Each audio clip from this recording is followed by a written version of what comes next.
ಭಗವಾನ್ ಶ್ರೀಕೃಷ್ಣ ಪರಮಾತ್ಮನಿಗೆ ವಂದಿಸುತ್ತಾ, ಗುರು ಪರಂಪರೆಗೆ ನಮಿಸುತ್ತಾ, ಆದಿಗುರುಗಳಾದ ಶ್ರೀ ಶ್ರೀ ಶಂಕರ ಭಗವತ್ಪಾದರಿಗೆ ನಮಿಸುತ್ತಾ, ಪ್ರಿಯ ಆತ್ಮಬಂಧುಗಳೇ, ನಿಮ್ಮೆಲ್ಲರಿಗೂ ನಮಸ್ಕಾರಗಳು. ಭಗವದ್ಗೀತೆಯಲ್ಲಿ ಕೊನೆಯ ಅಧ್ಯಾಯವನ್ನು ನಾವು ಮಾಡ್ತಾ ಇದ್ದೀವಿ. ಬಹಳ ಅತಿ ಮುಖ್ಯವಾದಂಥ ಭಾಗಕ್ಕೆ ಬಂದಿದ್ದೇವೆ. ಯಸ್ಯ ನಾಹಂಕೃತೋ ಭಾವೋ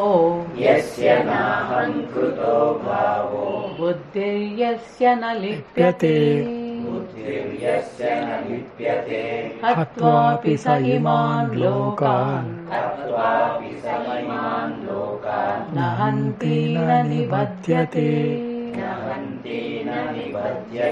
ವೆರಿ ಸಿಂಪಲ್ ಸಂಸ್ಕೃತ. ಬುದ್ಧಿ ಅನ್ನೋದು ಭಾಳ ಪ್ರಧಾನವಾಗಿ ಪ್ರಯೋಗ ಮಾಡಿದ್ದಾರೆ ಇಲ್ಲಿ. ಅದನ್ನು ಅರ್ಥ ಮಾಡಿಕೊಂಡ್ರೆ ಬುದ್ಧಿ ಅಂದರೆ ಅದಕ್ಕೆ ಸಂಬಂಧಪಟ್ಟಿದೆ. ಜಾಣ. ತರ್ಕ ಮಾಡದೆ ಇದ್ದರೆ ನೀವು ತರ್ಕ ಮಾಡದೇ ಇರೋ ಜೊತೆಗೆ ನಾನೆಲ್ಲ ಮಾಡಿದ್ದು ಅನ್ನೋದು ತಲೆಯಲ್ಲಿರಬೇಕು. ನಂದಲ್ಲ ಇದು. ಯಾಕೆಂದರೆ ಜನ್ಮ, ಹುಟ್ಟು, ಸಾವು ಯಾವುದು ಏನೂ ಇಲ್ಲ, ಎಲ್ಲವೂ ಭಾಸ, ತಾತ್ಕಾಲಿಕ. ಹೌದಲ್ವಾ? ಯಾವುದು ಪರ್ಮನೆಂಟ್ ಇದೆ ಇಲ್ಲಿ? ಯಾವುದಾದ್ರೂ ಪರ್ಮನೆಂಟ್ ಇರೋದು ಹೇಳ್ತೀರವ ಮಣಿ?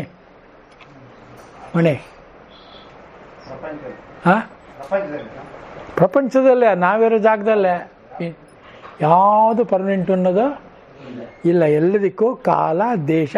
ನನ್ನದಕ್ಕೆ ಹೇಳೋದು, ಕಾಲ, ದೇಶ, ಪಾತ್ರನ ಚೆನ್ನಾಗಿ ಅಭ್ಯಾಸ ಮಾಡಿ. 50% ಜಾಸ್ತಿ ಅಧ್ಯಾತ್ಮ ತನ್ನಲ್ಲಿ ತಾನೇ ಒಳಗಡೆ ಬಂದ್ಬಿಡುತ್ತೆ. ನೀವೇನು ಮಾಡಲೇಬೇಕಾಗಿಲ್ಲ. ಏನು ಹೇಳ್ತಾರೆ ನೋಡಿ ಭಾಷ್ಯ. ಯಾವನಿಗೆ ಅಹಂಕೃತ್ಯನ ಭಾವ ಇರುವುದಿಲ್ಲವೋ. ಅಹಂಕೃತ್ಯ ಅಂದರೆ ನಾನು ಮಾಡಿದೆ ಎಂಬ ಭಾವವೇ ಅಹಂಕೃತ್ಯ. ಅಹಂಕೃತ್ಯ ಅಂದ್ರೇನು? ನಾನು, ಇದು ನನ್ನದು, ನಾನೇ ಮಾಡಿದೆ ಅಂದಮೇಲೆ ಫಲ ನನಗೆ ಬರಬೇಕು ಅನ್ನೋ ಭಾವ ಇದ್ದೇ ಇರುತ್ತೆ. ಇದು ಹೋಗಬೇಕು. ಹೇಗೆ ಹೋಗುತ್ತೆ? ಅಭ್ಯಾಸದಿಂದ ಹೋಗುತ್ತೆ ಹೇಳ್ತಾರೆ ನೋಡಿ. ಯಾವನ ಬುದ್ಧಿಯು ಲಿಪ್ತವಾಗದೇ ಇರುವುದೋ. ಬುದ್ಧಿ ಅಂದರೆ ಅಂತಃಕರಣವು, ಅಂತಃಕರಣದಲ್ಲಿ ಲಿಪ್ತವಾಗೋದು ಅಂದರೆ ಅದಕ್ಕೆ ಹೊಂದಿಕೊಂಡಂತೆ ಇರುವುದು. ಯಸ್ಯ ಬುದ್ಧಿ ಯಸ್ಯನಾಹಂ ಕೃತೋ ಭಾವೋ ಬುದ್ಧಿರ್ಯಸನ ಲಿಪ್ಯತೆ. ಅಂಟಿಕೊಳ್ಳದೆ, ಬುದ್ಧಿಗೆ ಅಂಟಿಕೊಳ್ಳದೆ ಇರುವುದು. ಬುದ್ಧಿಗೆ ತರ್ಕ ಮಾಡದೇ ಇರಬೇಕು ಅಂತ. ತರ್ಕ ಮಾಡದೆ ಯಾಕಿರಬೇಕು? ಯಾರು ತರ್ಕ ಮಾಡೋದು?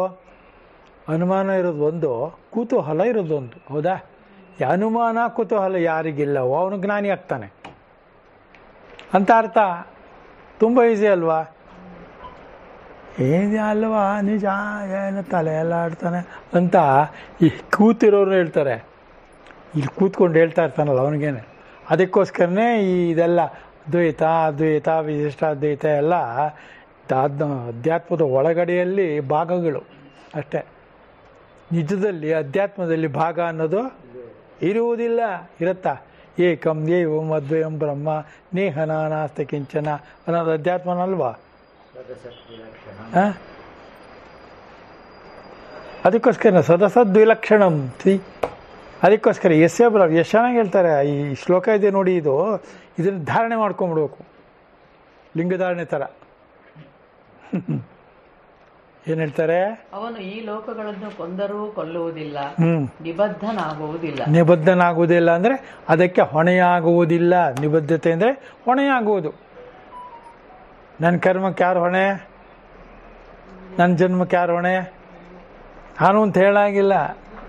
ನನಗೆ ಹೊಣೆಗಾರಿಕೆ ಇಲ್ಲ, ಬೇಜವಾಬ್ದಾರಿ. ನೋಡಿದ್ರ ಹೇಗಿದೆ? ಅದಕ್ಕೋಸ್ಕರನೇ ಕರ್ಮ, ಜ್ಞಾನ, ಭಕ್ತಿ ಮೂರೂ ಭಾಸ. ಕಾಣುತ್ತದೆ, ಇರುವುದಿಲ್ಲ. ಕಾಣುತ್ತದೆ, ಅನುಭವಿಸಾಗಿ ಅನಿಸುತ್ತೆ, ಆದರೆ ಅನುಭವಿಸ್ಬೇಕಾಗಿಲ್ಲ. ಯಾಕೆಂದರೆ ಕಾಲದಿಂದ ಅವನು ನಿಮಿತ್ತನಾಗಿದ್ದಾನೆ. ಈಗ ನಾವಿವಾಗ ಯಾವುದೋ ಮನೇಲಿದ್ದೀವಿ, ಏನೇನೋ ತಿಂತೀವಿ, ಏನೇನೋ ತರ್ತೀವಿ, ಸಾಮಾನು ಇದೆಲ್ಲ ಯಾರು ನಮ್ಗೆ ಹೇಳಿದ್ದಾರೆ? ಆಯಾದಲ್ಲಿ ಏನೇನು ಸಿಗುತ್ತೋ ಅದು ಮಾಡ್ತೀವಿ ಅಲ್ವಾ? ಮಂಜು, ನೀವು ಮಗಳು ಮದುವೆ ಮಾಡಿದ್ರಲ್ಲ, ಸ್ವೀಟ್ ಯಾವ್ದು ಮಾಡಿದ್ರಿ? ಅಡುಗೆಯವರು ನೀವೆಲ್ಲ ಕೂತ್ಕೊಂಡು ಹೇಳಿದ್ರಿ. ಆ ಸ್ವೀಟ್ ಹಿಂದೆ ಎಷ್ಟೋ ಮದುವೆಗಳಲ್ಲಿ ಮಾಡಿದ್ರು, ಮುಂದೆ ಎಷ್ಟೋ ಮದುವೆಗಳಲ್ಲಿ. ನಂದೇನು ಹೆಚ್ಚುಗಾರಿಕೆ ಅಂತ ನಂಗೆ ಇರಬೇಕು ತಲೆಯಲ್ಲಿ. ಅಡುಗೆವನ್ನ ಕೆಡಿಸ್ದ ಅಂತ ಇಟ್ಕೊಳ್ಳಿ, ಕೆಟ್ಟ ಯಾರಿಗೆ? ಅಡುಗೆವನಿಗೆಲ್ಲ ನೀವು ಸರಿ. ಯಾವ ಅಡುಗೆವನಿಗೆ ಹೇಳಿದ್ಯಾ? ನೀವು ಒಂದ್ಸರಿ ಸ್ವೀಟ್ ಮಾಡೋಕ್ಕೆ ಬರೋ ಅಂತವ್ನು ಕರ್ಕೊಂಬಂದೀಯ, ಭಾಳ ಎಷ್ಟು ಕಟ್ಟ ಅವನಿಗೆ ಬಾಯೋದಾಗೆ ಮಾತಾಡೋ ಜನ ಇರ್ತಾರೆ, ಯಾರೋ ಉಂಡೋರು. ಅದರಿಂದ ಯಾವಾಗಲೂ ನೆಂಟರಿಂದ ದೂರ ಇರಬೇಕು, ನೀರಿಗೆ ಹತ್ತಿರ ಇರಬೇಕು. ಈಗಿನ ಕಾಲದಲ್ಲಿ ಮಾಡಿರೋ ಗಾದೆ ಅದು, ನೆಂಟರಿಂದ ದೂರ ಇರು, ನೀರಿಗೆ ಹತ್ತಿರ ಇರು. ನೆಂಟ ಅಂದರೆ ಮರಳೆ ನೆಂಟ ಯಾರು? ಗಂಡ. ಅವನಿಂದ ದೂರ ಇರಬೇಕಂತ. ದೂರ ಇರುವಂಥ ಅರ್ಥ ನಿನ್ನ ತಲೆಯಲ್ಲಿ ಅದನ್ನು ಲಿಪ್ತ ಮಾಡಿಕೊಳ್ಳಬೇಡ, ಅಂಟಿಸಿಕೊಳ್ಳ. ಲಿಪ್ತ ಅಂದರೆ ಅಂಟೋದು. ಲಿಪ್ತ ಮಾಡಿಕೊಳ್ಳಬೇಡ. ಎಂದಿದ್ದರೂ ಇವನು ಹೋಗ್ತಾನೆ ಜೊತೆಗೆ. ನಾನು ಮುಂಚೆ ಅವನು ಮುಂಚೆ ಯಾರೋ ಒಬ್ರು ಹೋಗ್ತಾರೆ. ಹೋಗೋದು ಗ್ಯಾರಂಟಿ. ಹಾಂ, ಗ್ಯಾರಂಟಿ ಆಯಿತಾ ನಿಮಗೆ? ಹೋಗೋದು ಯಾರಾದರೂ ಅಲ್ಲಿ ಹೋಗ್ತಾರೆ. ಅವ್ರು ಮಂತ್ರಿನಾರು ಆಗ್ಬೋದು, ಮೇಷ್ಟಾರು ಆಗ್ಬೋದು. ಅಲ್ಲೋ ಮಂಜು? ಅಲ್ಲವ್ರು ಏನು ಮಹತ್ವ ಇದೆ? ಅಯ್ಯೋ ಪ್ರಧಾನಿ ಆದರೂ ಹೋಗ್ಬಾರ್ದ? ರಾಷ್ಟ್ರಪತಿ ಆದರೂ ಹೋಗ್ಬಾರ್ದ? ಎಷ್ಟು ರಾಷ್ಟ್ರಪತಿಗಳು ನಮ್ಮ ದೇಶದಲ್ಲಿ, ಎಲ್ಲ ದೇಶದಲ್ಲಿದ್ದವರು ನುಣ್ಣುಗೊಟ್ಟೋದ್ರು ಅಲ್ವಾ? ಹೋದ್ರೆ ಇಲ್ವಾ? ಹಾಂ, ಈಗ ಯಾವಾಗಲೂ ಇರೋದಿಲ್ಲ. ಒಂದೊಂದು ಪೀರಿಯಡ್ಗೆ ಒಬ್ಬೊಬ್ರು ಇರ್ತಾರೆ ಅಷ್ಟೇ. ಸೆಲೆಕ್ಷನ್ನು ಎಲೆಕ್ಷನ್ ಎರಡಿರುತ್ತೆ. ನಾವು ಭಗವಂತನಿಂದ ಸೆಲೆಕ್ಟ್ ಆಗ್ತೀವಿ, ಈ ಜನಗಳಿಂದ ಎಲೆಕ್ಟ್ ಆಗ್ತೀವಿ. ಎಲೆಕ್ಟ್ ಆಗ್ತಿರೋ ಸೆಲೆಕ್ಟ್ ಆಗ್ತಿರೋ? ನೀವಾದ್ರೂ ಆಗ್ತೀರಿ? ನಿಮಗೆ ಸೆಲೆಕ್ಷನ್ ಬೇಕೋ ಎಲೆಕ್ಷನ್ ಬೇಕೋ? ಅಲ್ಲ, ಎಷ್ಟು ಕರೆಕ್ಟಾಗಿ ನೀವು ಧೈರ್ಯನೇ ಇಲ್ಲ. ನನಗೆ ಸೆಲೆಕ್ಷನ್ ಒಂದೇ ಇರೋದು. ಯಾರೋ ಹಾಂ, ಏನೂ ಆಗಿಲ್ಲ, ಏನು ಆಗೋದು ಇಲ್ಲ. ತಿಳ್ಕೊಳ್ಳಿ. ಸುಮ್ಮನೆ ನೀವು ಆಗೋಯ್ತು ಅಂದರೆ ನೀವು ಮುಕ್ತರ ಅಲ್ಲ, ಗೊತ್ತಿಲ್ಲ. ಅದರಿಂದ ಯೋಚನೆ ಮಾಡಿ. ಇಡೀ ಪ್ರಪಂಚದಲ್ಲಿ ಶಂಕರಾಚಾರ್ಯನ ಫಾಲೋ ಮಾಡೋರು ಜಾಸ್ತಿ ಇದ್ದಾರಾ, ಬೇರೆದೆಲ್ಲ ಫಾಲೋ ಮಾಡೋರು ಜಾಸ್ತಿ ಇದ್ದಾರಾ? ಅದ್ವೈತ ದೃಷ್ಟಿಯಿಂದ ಶಂಕರಾಚಾರ್ಯನ ಫಾಲೋ ಮಾಡೋರೇ ಜಾಸ್ತಿ ಇರೋದು. ಶಂಕರಾಚಾರ್ಯ ಫಾಲೋವರ್ಸೇ ಇರೋದು. ಆದರೆ ಶಂಕರಾಚಾರ್ಯರು ಗುರುತಿರುವಾಗ 4 ಜನ ಮುಂದೆ ಇಟ್ಕೊಂಡಿದ್ರು. ಎಲ್ಲರೂ ಏನೋ ಅವ್ರ ಶಿಷ್ಯರಲ್ಲ, ಆದರೆ ಎಲ್ಲರೂ ಅವರನ್ನು ಫಾಲೋ ಮಾಡ್ತಾರೆ. ಹೌದಲ್ವ? ಅದರ ನಡುವೆ ಇದಿರೋದು ಯಾವುದೋ ಕ್ರಿಶ್ಚಿಯಾನಿಟಿ, ಮುಸ್ಲಿಮ್ ಇದು ಕ್ರಿಶ್ಚಿಯಾನಿಟಿ ಇರತಕ್ಕಂತಾನೆ, ಇಸ್ಲಾಂ ಇದೆ, ಯಹೂದಿ ಇದೆ, ಜೈನರಿದ್ದಾರೆ, ಬುದ್ಧರಿದ್ದಾರೆ. ಇವತ್ತು ಜೈನ ಬೇರೆ ಕೋರ್ಟಲ್ಲಿ ಅಫಿಡವಿಟ್ ತೋರಿಸಿ ವೀರೇಂದ್ರ ಹೆಗ್ಗಡೆ ಅವ್ರಿಗೆ ಏನಾಗಿದೆ ಗೊತ್ತಾ ನಿಮ್ಗೆ? ಅದು ಕೇಸು ಮಂಜು ಗೊತ್ತಿದೆಯಾ? ಯಾವ್ದದು ಕೇಸು? ಹಾಂ, ಅಲ್ಲ, ಕೇಸ್ ಯಾರ್ದಾರ ಆಗ್ಲಪ್ಪ. ಏನು ಕೇಸು ನಾನು ಕೇಳ್ತಿರೋದು? ತಮ್ಮನ ಮಗನನ್ನು ಸೇಫ್ ಗಾರ್ಡ್ ಮಾಡೋಕ್ಕೆ ಒಂದು ಕೊಲೆಯ ಕೇಸಲ್ಲಿ ಇನ್ವಾಲ್ವ್ ಆಗಿದ್ದಾರೆ. ಇವರು ಇನ್ವಾಲ್ವ್ ಆಗಿದ್ದಾರೋ ಇಲ್ಲೋ ಅಂತೂ ಪ್ರೊಟೆಕ್ಟ್ ಮಾಡೋಕ್ಕೆ ಏನೇನೋ ಇನ್ಫ್ಲೂಯೆನ್ಸ್ ಮಾಡಿದ್ದಾರೆ. ಒಂದು. ಎರಡನೇದು ಅಫಿಡವಿಟ್ ಒಂದು ಹಾಕಿದ್ದಾರೆ. ಜೈನ ಧರ್ಮದಲ್ಲಿರುವುದು, ಹಿಂದೂ ಧರ್ಮದಲ್ಲಿರುವುದು ಬೇರೆ ಬೇರೆ, ಜೈನ ಧರ್ಮವೇ ಬೇರೆ, ಹಿಂದೂ ಧರ್ಮವೇ ಬೇರೆ ಅಂತ ಒಂದು ಅಫಿಡವಿಟ್ ಕೊಟ್ಟಿದ್ದಾರೆ. ಗೊತ್ತಾ ನಿಮಗೆ? ಇದೆಲ್ಲ ತಿಳ್ಕೊಂಡಿರ್ಬೇಕಪ್ಪ. ಯಾಕೆ ತಿಳ್ಕೊಂಡಿರ್ಬೇಕು? ನಮಗೆ ಅಧ್ಯಾತ್ಮ ಬರ್ಬೇಕಾದ್ರೆ. ಅಧ್ಯಾತ್ಮದಲ್ಲಿ ಜೈನ, ಹಿಂದೂ, ಕ್ರಿಶ್ಚಿಯನ್ನು, ಮುಸ್ಲಿಮು ಅಂತ ಇರೋದಿಲ್ಲ. ನಾನು ಹೇಳ್ತಾ ಇರೋದು ನಿಮಗೆ ಅಪ್ಪಟ ಪ್ಯೂರ್ ಆಗಿರತಕ್ಕಂಥ ಜೀವನ್ಮುಕ್ತ ಭಾವ ವಿಚಾರ ಮಾತ್ರ, ಶಂಕರರ ವಿಚಾರ ಮಾತ್ರ ನಾವು ಇಲ್ಲಿ ಕೂತ್ಕೊಂಡು ಸ್ಟಡಿ ಮಾಡ್ತಾ ಇದ್ದೀವಿ. ಹೌದಾ? ಏಕತ್ವ ಎಲ್ಲಿದೆ ಅದು ಮಾಡ್ತಾ ಇದ್ದೀವಿ. ನೋಡಿ ಏನು ಹೇಳ್ತಾರೆ ನೋಡಿ. ಶಾಸ್ತ್ರದ ಮತ್ತು ಆಚಾರ್ಯರ ಉಪದೇಶ, ನ್ಯಾಯ ಇವುಗಳಿಂದ ಸಂಸ್ಕಾರವಾಗಿರುವ ಅಂತಃಕರಣವುಳ್ಳ ಯಾವನಿಗೆ ಅಹಂ ಕೃತ್ತಿನ, ನಾನು ಕರ್ತನು ಎಂಬೀ ರೂಪದ ಭಾವನೆಯು ತಿಳುವಳಿಕೆ ಇರುವುದಿಲ್ಲವೋ? ಅವನು ಕೃತ್ ಎಂದರೆ ಅಹಂಕಾರ, ಅಹಂಕಾರದ ಭಾವ ಎಂದರೆ ಕರ್ತೃತ್ವ, ಅಹಂಕೃತ ಅಹಂಕಾರದಿಂದ ಆದ ಭಾವ ಅಭಿಮಾನ ಎಂದು ಕನ್ನಡಿಸಬಹುದು. ಅಹಂ ಪ್ರತ್ಯಯ ರೂಪವಾದ ಅಂತಃಕರಣವೇ ತಾನೆಂಬ ತಪ್ಪು ತಿಳುವಳಿಕೆಯೇ ಸರ್ವ ಅನರ್ಥಕ್ಕೆ ಮೂಲವಾದ ಅವಿದ್ಯೆ. ಅದಿಲ್ಲದೆ ಇದ್ರೆ ಅವನು ಜ್ಞಾನಿ. ಆಟ ಎಷ್ಟು ಚೆನ್ನಾಗಿ ಹೇಳಿದ್ರು ಶಂಕರರು.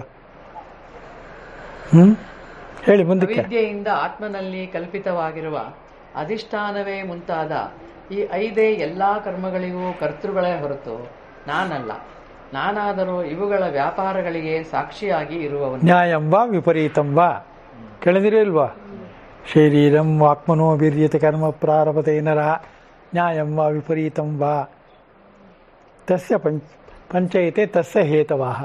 ಈ 5 ಇದೆಯಲ್ಲ, ಅಧಿಷ್ಠಾನ ಕರ್ತ ಓದೋದಲ್ಲ, ಅದನ್ನು ಹೇಳ್ತಾ ಇರೋದು ಅವರು. ಅಹಂಕಾರ ಅಧ್ಯಾಸಯುಕ್ತವಾದ ರೂಪಕ್ಕಿಂತ ಬೇರೆಯಾದ ಸಾಕ್ಷಿ ಚೇತನವೇ ಆತ್ಮವೆಂಬುದನ್ನು ತಿಳಿಸುವುದೇ ವೇದಾಂತದ ಗುರಿ. ಏಕೆಂದರೆ ಆತ್ಮಕ್ಕೆ ಕರ್ಮದ ಯಾವ ಅಂಟು ಇಲ್ಲ, ಅಂದಮೇಲೆ ಕರ್ಮದ ಫಲದ ಅಂಟು ಇರುವುದಿಲ್ಲ ಅಲ್ವಾ.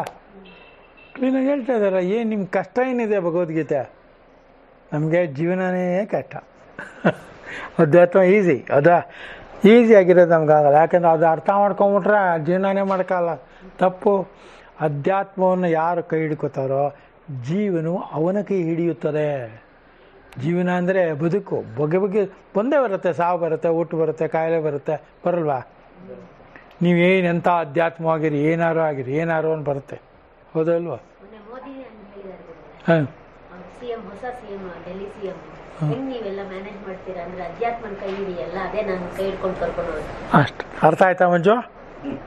ಆದ್ದರಿಂದ ಮೊದಲು ಅಧ್ಯಾತ್ಮ ಕಲ್ತ್ಕೊಳ್ಳಿ ಅಂತ ನಾ ಹೇಳ್ತಾ ಇರೋದು. ನೀವು ಬರಲ್ಲ ಅಂತಲ್ಲ, ನೀವು ಬರುತ್ತೆ, ಬಲಪಡಿಸಿಕೊಳ್ಳಿ. ಅದನ್ನೇ ಪ್ರಧಾನಿಗಳು ಹೇಳಿರೋದು ಅಷ್ಟೇ, ಬೇರೆ ಏನೂ ಇಲ್ಲ. ಪ್ರಧಾನ ನರೇಂದ್ರ ಮೋದಿ ಯಾವಾಗಲೂ ಇರ್ತಾರಾ? ಇಲ್ಲ. ನೆಹರು ಇದ್ದಾರಾ? ಇಂದಿರಾ ಗಾಂಧಿ ಇದ್ದಾರಾ? ರಾಜೀವ್ ಗಾಂಧಿ ಇದ್ದಾರಾ? ನರೇಂದ್ರ ಮೋದಿನೂ ಒಂದು ದಿವಸ ಇರಲ್ಲ. ಇನ್ಯಾರೋ ಬರ್ತಾರೆ, ಯಾರು ಆಳ್ತಾರೆ, ಆವಾಗ ನಾವು ಇರಲ್ಲ. ಅರ್ಥ ಮಾಡ್ಕೊಳ್ಳಿ. ಆದ್ದರಿಂದ ನಮಗೆ ಎಲ್ಲ ಕಾಲದಲ್ಲೂ ಯಾವಾಗಲೂ ಇರಬೇಕಾದದ್ದೇನು? ಯಸ್ಯ ನಾಹಂ ಕೃತೋ ಭಾವೋ ಬುದ್ಧಿರಿಯಸ ನಲಿಪ್ಯತೆ. ಬುದ್ಧಿಗೆ ಅಂಟಿಕೊಳ್ಳದಿದ್ದರೆ, ಇಲ್ಲಿವರೆಗೂ ನೀವು ಕಣ್ಣು ಮಿಲ್ಕ್ಸರಿಯಿಂದ ಹಿಡಿದು ಯಾವುದೇ ಕರ್ಮವನ್ನಾರು ತಗೊಳ್ಳಿ, ಪ್ರಯತ್ನಪೂರ್ವಕ ಆಗಾರ ಮಾಡಿ, ಪ್ರಯತ್ನ ಇಲ್ಲದೇ ಮಾಡಿ, ಏನಾರು ಮಾಡಿ, ಅದನ್ನು ಬುದ್ಧಿಗೆ ತಗೊಳ್ಕೊಂಡು ಹೋಗ್ತಿದ್ರೆ ಕರ್ತೃತ್ವಾಭಿಮಾನ ಇರುವುದಿಲ್ಲ. ಯಾರಿಗೆ ಆ ಕರ್ತೃತ್ವಾಭಿಮಾನ ಇರುವುದಿಲ್ಲವೋ ಅವನನ್ನು ಜ್ಞಾನಿ ಎಂದು ಕರೆಯುತ್ತಾರೆ. ಅಪ್ರಾಣನು, ಅಮನನು, ಶುಭ್ರನು, ಹೆಚ್ಚಿನ ಅಕ್ಷರಕ್ಕಿಂತಲೂ ಹೆಚ್ಚಿನವನು. ಇದು ಮುಂಡಕೋಪನಿಷತ್ತು. ಕೇವಲನು, ವಿಕಾರರಹಿತನು ಎಂದು ಈ ಪರಿಯಲ್ಲಿ ಅರಿತಿರುವನೋ ಎಂದು ಅಭಿಪ್ರಾಯ. ಹೇಳಿ ಮುಂದಕ್ಕೆ. ಯಾವನಿಗೆ ತನ್ನ ಉಪಾಧಿಯಾಗಿರುವ ಬುದ್ಧಿಯು ಅಂತಃಕರಣವು ಲಿಪ್ತವಾಗುವುದಿಲ್ಲವೋ, ಅನುಶಯ ಉಳ್ಳದ್ದಾಗಿರುವುದಿಲ್ಲವೋ. ಅನುಶಯ ಅಂದ್ರೆ ಕರ್ಮದ ಸಂಸ್ಕಾರದಿಂದಾದ ಕ್ಲೇಶವೇ ಇಲ್ಲಿ ಅನುಶಯ. ಸಂಸಾರದಿಂದ ಇನ್ನೊಂದು ಓದಿ. ಕರ್ಮದ ಸಂಸ್ಕಾರದಿಂದ ಆದ ಕ್ಲೇಶವೇ ಇಲ್ಲಿ ಅನುಶಯ. ಸಂಸಾರದಿಂದ ಏನು? ಸಂಸಾರ ಅಲ್ಲ, ಸಂಸ್ಕಾರ. ಸಂಸ್ಕಾರದಿಂದ ಉಂಟಾಗುವ ಕ್ಲೇಶ. ಸಂಸ್ಕಾರದಿಂದ ಉಂಟಾಗುವ ಕ್ಲೇಶ ಯಾವುದು? ನಾನು ನಂದು ಅಷ್ಟೇ. ನಾನು ನಂದು ಇಲ್ಲದೆ ಇದ್ದರೆ, ನೀನು ನಿಂದು ಏನಾದ್ರು ಇದ್ದರೆ ಎಲ್ಲ ಅವನದೇ ಅಷ್ಟೇ ಅಂತ ಅರ್ಥ. ಇವಾಗ ಉಸಿರಾಡ್ತಾ ಇದ್ದೀವಿ, ನಾವು ಉಸಿರಾಡ್ತಾ ಇದ್ದೀವ? ನೋಡ್ತಾ ಇದ್ದೀವಿ, ನಾವು ನೋಡ್ತಾ ಇದ್ದೀವ? ಮುಟ್ತಾ ಇದ್ದೀವಿ, ನಾವು ಮುಟ್ತಾ ಇದ್ದೀವ? ಇಲ್ಲ. ಗಂಧ ಬರ್ತಾ ಇದೆ, ಗಂಧ ಬರ್ತಾ ಇರೋದು ನಿಮ್ಮಿಂದಲೋ ಹೂವಿನಿಂದಲೋ, ಗಂಧವೇ ತನ್ನದೇ ಅದು ಪ್ರತ್ಯೇಕವಾದ ಇದು ಇಟ್ಕೊಂಡಿದೆಯೋ? ಏನು ಇಟ್ಕೊಂಡಿರಲಿಲ್ಲದೆ ನನ್ನ ಪ್ರಯತ್ನಗಳಿಗೆ ಏನು ಇರುವುದಿಲ್ಲ. ಅಂದಮೇಲೆ ನಾನು ಯಾಕಯ್ಯ ಒದ್ದಾಡ್ತೀಯ ಅಂತಾರೆ ಶಂಕರರು. ನಿಜ ಅಲ್ವಾ ಅದು? ಅಷ್ಟೇ. ಅದೇ ಅಧ್ಯಾತ್ಮ ಅಪ್ಪ ಮಂಜು. ಏನು ಒದ್ದಾಡಲೇಬೇಕಾಗಲ್ಲ. ಮತ್ತು ಯಾಕೆ ಹೀಗಾಗ್ತದೆ ಅಂದೆ? ಅದನ್ನೇ ನೀನು ಕರ್ಮ ಅಂದ್ಕೊಂಡಿದ್ದೆ. ಅದರದು ಕರ್ಮದ ಆಭಾಸ. ಮೇಲಿನ ಛಾಯೆ ಮಾತ್ರ. ಛಾಯಾ ಮಾತ್ರ ಇದಂ ಶರೀರಂ ಅಂತ ಕರೆದ ಮೇಲೆ ಆ ಛಾಯಾ ಮಾತ್ರವಾದ ಶರೀರದಿಂದ ಬಂದಿರುವ ಕರ್ಮವು ಛಾಯೆಯಾಗಿರುತ್ತದೆ ಅಲ್ವಾ? ಗಟ್ಟಿ ಆಗಬೇಕು. ಹೌದು ಅಂತ ಆಗಾಗ್ಗೆ ಅನಿಸ್ಬಾರ್ದು, ಯಾವಾಗಲೂ ಅನಿಸ್ಬೇಕು. ಮತ್ತೆ ಎಂದಿಗೂ ಮರೆಯಾಗಬಾರದು. ಮುಂದಕ್ಕೆ. ಅದರಿಂದ ನಾನು ನರಕಕ್ಕೆ ಹೋಗುವೆನು ಎಂದಿಂತು ಯಾವನ ಬುದ್ಧಿ ಲಿಪ್ತವಾಗುವುದಿಲ್ಲವೋ ಅವನು ಸುಮತಿಯು, ಅವನು ನಿಜವನ್ನು ಅರಿತಿರುವನು. ಈಗ ನರಕಕ್ಕೆ ಹೋಗುವೇನು ಅಂತ ನಾವೆಲ್ಲ ಹೇಳ್ತೀವಿ. ಯಾರು ಹೇಳ್ತಾನೆ. ಏನು ನರಕ ಅಂದರೆ? ಅವನು ಹೋಗಿ ಬಂದಿಯಾನ ಗೊತ್ತಿದೆ ಅವನಿಗಿಲ್ಲ, ಊಹೆ ಮಾಡ್ತಾ ಇದ್ದಾನೆ. ನರಕ ಅಂದರೆ ಕುಂಬಿ ಪಾಕಕ್ಕಾಗ್ತಾರೆ, ಕಣ್ಣು ಕೀಳ್ತಾರೆ. ತಮಿಳು ಸಿನಿಮಾ ಬಂದಿತ್ತಲ್ಲ, ಯಾವುದದು ಅನಿಯನ್ ನೋಡ್ಬಿಟ್ಟು ಬಂದ್ಬಿಟ್ಟು ಮೇಲಂತೂ ನನ್ನ ಕತೆ ಅಷ್ಟೆ. ಅಲ್ಲ, ನೀನು ಸಿನಿಮಾ ಯಾವನೇ ನೋಡೋದನೋ ನೋಡಿದ್ರು ಆ ಸಿನಿಮಾಕ್ಕೆ ಯಾಕೆ ಅಂಟ್ಕೋತಾ ಇದೆ?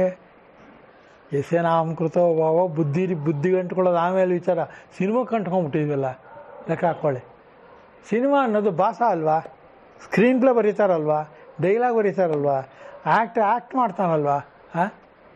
ಅವನು ಆ್ಯಕ್ಟ್ರು ಆ ವಿಕ್ರಮ್ ಮಾಡಿದಾನಲ್ಲ, ಅವನು ಹೋಗಿ ಕೇಳಿ ಅಂಟ್ಕೊಂಡೇನ ಆ ಪಾತ್ರಕ್ಕೆ ಅಂತ? ಇಲ್ಲ, ಡೈರೆಕ್ಟ್ ಆ ಥರ ಮಾಡಿದಾನೆ.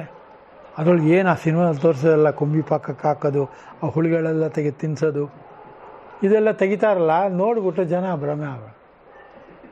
ಭ್ರಾಂತಿ ಕಲ್ಪಿತಂ ಜಗತ್ತಲ್ಲಾಗೋ ಹುಟ್ಟು ಸಾವು ಎಲ್ಲವೂ ಕೂಡ ಭ್ರಾಂತಿ ಕಲ್ಪಿತ, ಭ್ರಾಂತಿ ಮತ್ತು ಕಲ್ಪಿತ. ಯಾರು ನೋಡಿದವರು ಇಲ್ಲ, ಬಂದು ಕರೆಕ್ಟಾಗಿ ವರದಿ ತಂದವರು ಇಲ್ಲ. ಡಿ ವಿ ಜಿಯವರು ಒಂದು ಕರೆಕ್ಟಾಗಿ ಬರ್ದಿದ್ದಾರೆ. ಆಮೇಲೆ ಹೇಳ್ತಾನೆ ಕೇಳಿ, ಅವನು ಈ ಲೋಕಗಳನ್ನೆಲ್ಲ, ಈ ಪ್ರಾಣಿಗಳನ್ನು ಎಂದರ್ಥ, ಪ್ರಾಣಿಗಳನ್ನೆಲ್ಲ ಕೊಂದರೂ ಕೊಲ್ಲುವುದಿಲ್ಲ, ಕೊಲ್ಲುವಿಕೆ ಎಂಬ ಕ್ರಿಯೆಯನ್ನು ಆಗುವುದಿಲ್ಲ, ನಿಬದ್ಧನೂ ಆಗುವುದಿಲ್ಲ ಅಂದ್ರೆ ಹೊಣೆಗಾರಿಕೆ ಆಗುವುದಿಲ್ಲ. ಅವನು ಆಗೋದೇ ಇಲ್ಲ. ಬಟ್ ಅದು ಬರ್ಬೇಕಲ್ಲ ನಮ್ಗೆ.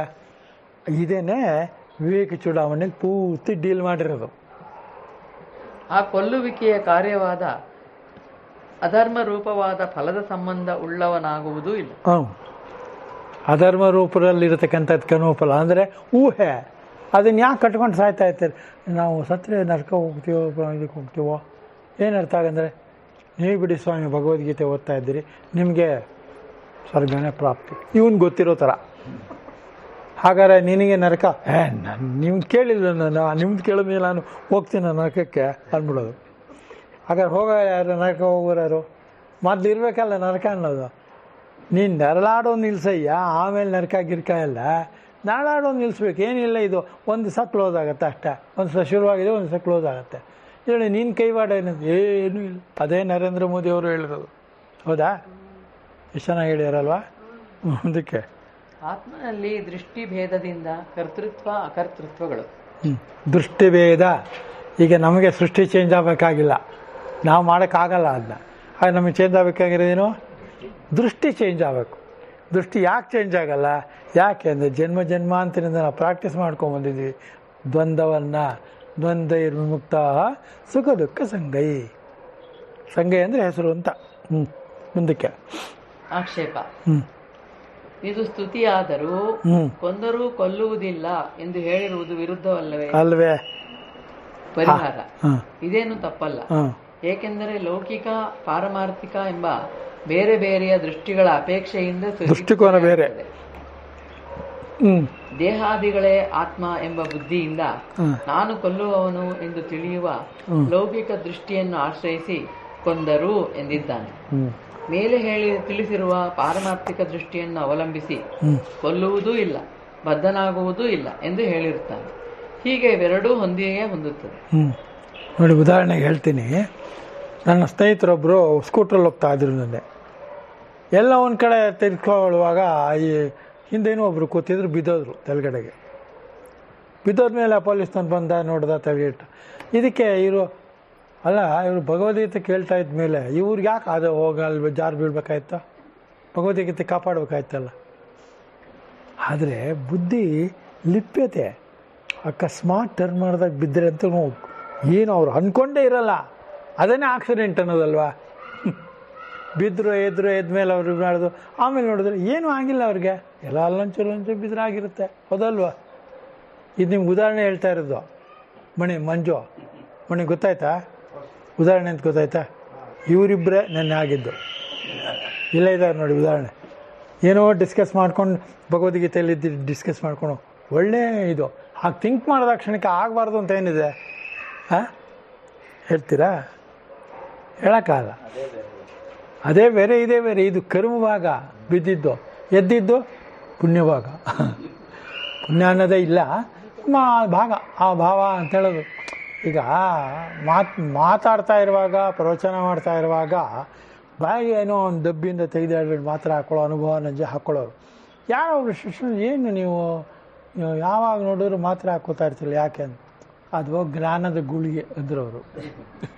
ಹೇಳಿ ನಂಗೆ ಸ್ವಲ್ಪ ಸುಮ್ಮನೆ ಅಂದಿದ್ದಕ್ಕೆ ತಮಾಷೆಗಳಿದ್ದೆ. ನಿಂಗೆ ಜ್ಞಾನ ಗುಳಿಗೆನೇ ಇಲ್ಲ, ನನಗೆ ವಿಪರೀತ ಕೆಮ್ಮಿದೆ, ಅದಕ್ಕೆ ಹಾಕೋತಾ ಇದ್ದೆ. ಜ್ಞಾನಿಗಳು ಹೇಗಿರ್ತಾರೆ ಅಂತ ಅನುಭವ ನಂಜಿನಿದೆ. ನಿಜವಾಗ್ಲೂ ಅವ್ರಿಗೆ ತುಂಬ ಅನುಭವ ಆಗಿದೆ. ಅವ್ರ ಹತ್ರ ಮಾತಾಡಿದವ್ರಿಗೆ, ಚರ್ಚೆ ಮಾಡಿದವ್ರಿಗೆ ಗೊತ್ತಿರುತ್ತೆ, ಅಥವಾ ಅವ್ರ ಪ್ರವಚನ ಕೇಳಿದವ್ರಿಗೆ ಗೊತ್ತಿರುತ್ತೆ. ಆ ಥರದವ್ರು ಕೋಟಿ ಜನ ಇದ್ದಾರೆ. ನಮಗೆ ಗೊತ್ತಿಲ್ಲ ಅಷ್ಟೇ. ನಾವು ಒದ್ದಾಡ್ತಾ ಇದ್ದೀವಿ ದ್ವಂದ್ವದಲ್ಲಿ. ನಿರ್ಮಾಣ ಮೋಹಾಜಿತ ಸಂಗದೋ ಶೋಷ ಅಧ್ಯಾತ್ಮ ನಿತ್ಯ ವಿನಿವೃತ್ತ ಕಾಮ. ಹೇಳ್ಕೊತಾನೇ ಇರಬೇಕು ಎಲ್ಲಿವರೆಗೂ ಸಾಯೋರು. ಯಾಕೆಂದರೆ ಸಾಯೋರು ಕರ್ಮ ಬಿಡೋಲ್ಲ. ಸುಮ್ಮನೆ ನಮ್ಮನ್ನು ಸುಮ್ಮನೆ ನೀವು ಕೂತಿರ್ತೀರಿ, ಏನಪ್ಪ ಚೆನ್ನಾಗಿದೆಯಾ ಅಂತ ನೋಡಿದ್ರೆ ಮನೆಗೆ ಒಬ್ಬ ಬಂದಿರ್ತಾನೆ. ಎಷ್ಟೋ ದಿವಸ ಯಾಕೆ ಬಂದೆ ನೋಡ, ಕಾಫಿ ಕುಡ್ಕೊಂಡು ಹೋಗೋಣ. ಮನೇಲಿ ಯಾರೂ ಇಲ್ವಲ್ಲ, ಡಿಕಾಕ್ಷನ್ ಹಾಲು ಇದ್ರೆ ನಾನೇ ಬರ್ತೀನಿ ಅಂತಾನೆ. ಏನು ಮಾಡ್ತೀರಿ ನೀವು? ನೀವು ಅಂದ್ಕೊಳ್ದೇ ಇರೋದನ್ನ ಹೇಳ್ತಾರೆ, ಅದನ್ನೇ ಕರ್ಮ ಅನ್ನೋದು. ಅಂದ್ಕೊಳ್ದೇ ಇರೋದು ಮಾಡಬೇಕಾಗಿ ಬರುವುದೇ ಕರ್ಮ ಭಾಗ ಹೇಳ್ತಾರೆ ನೋಡಿ.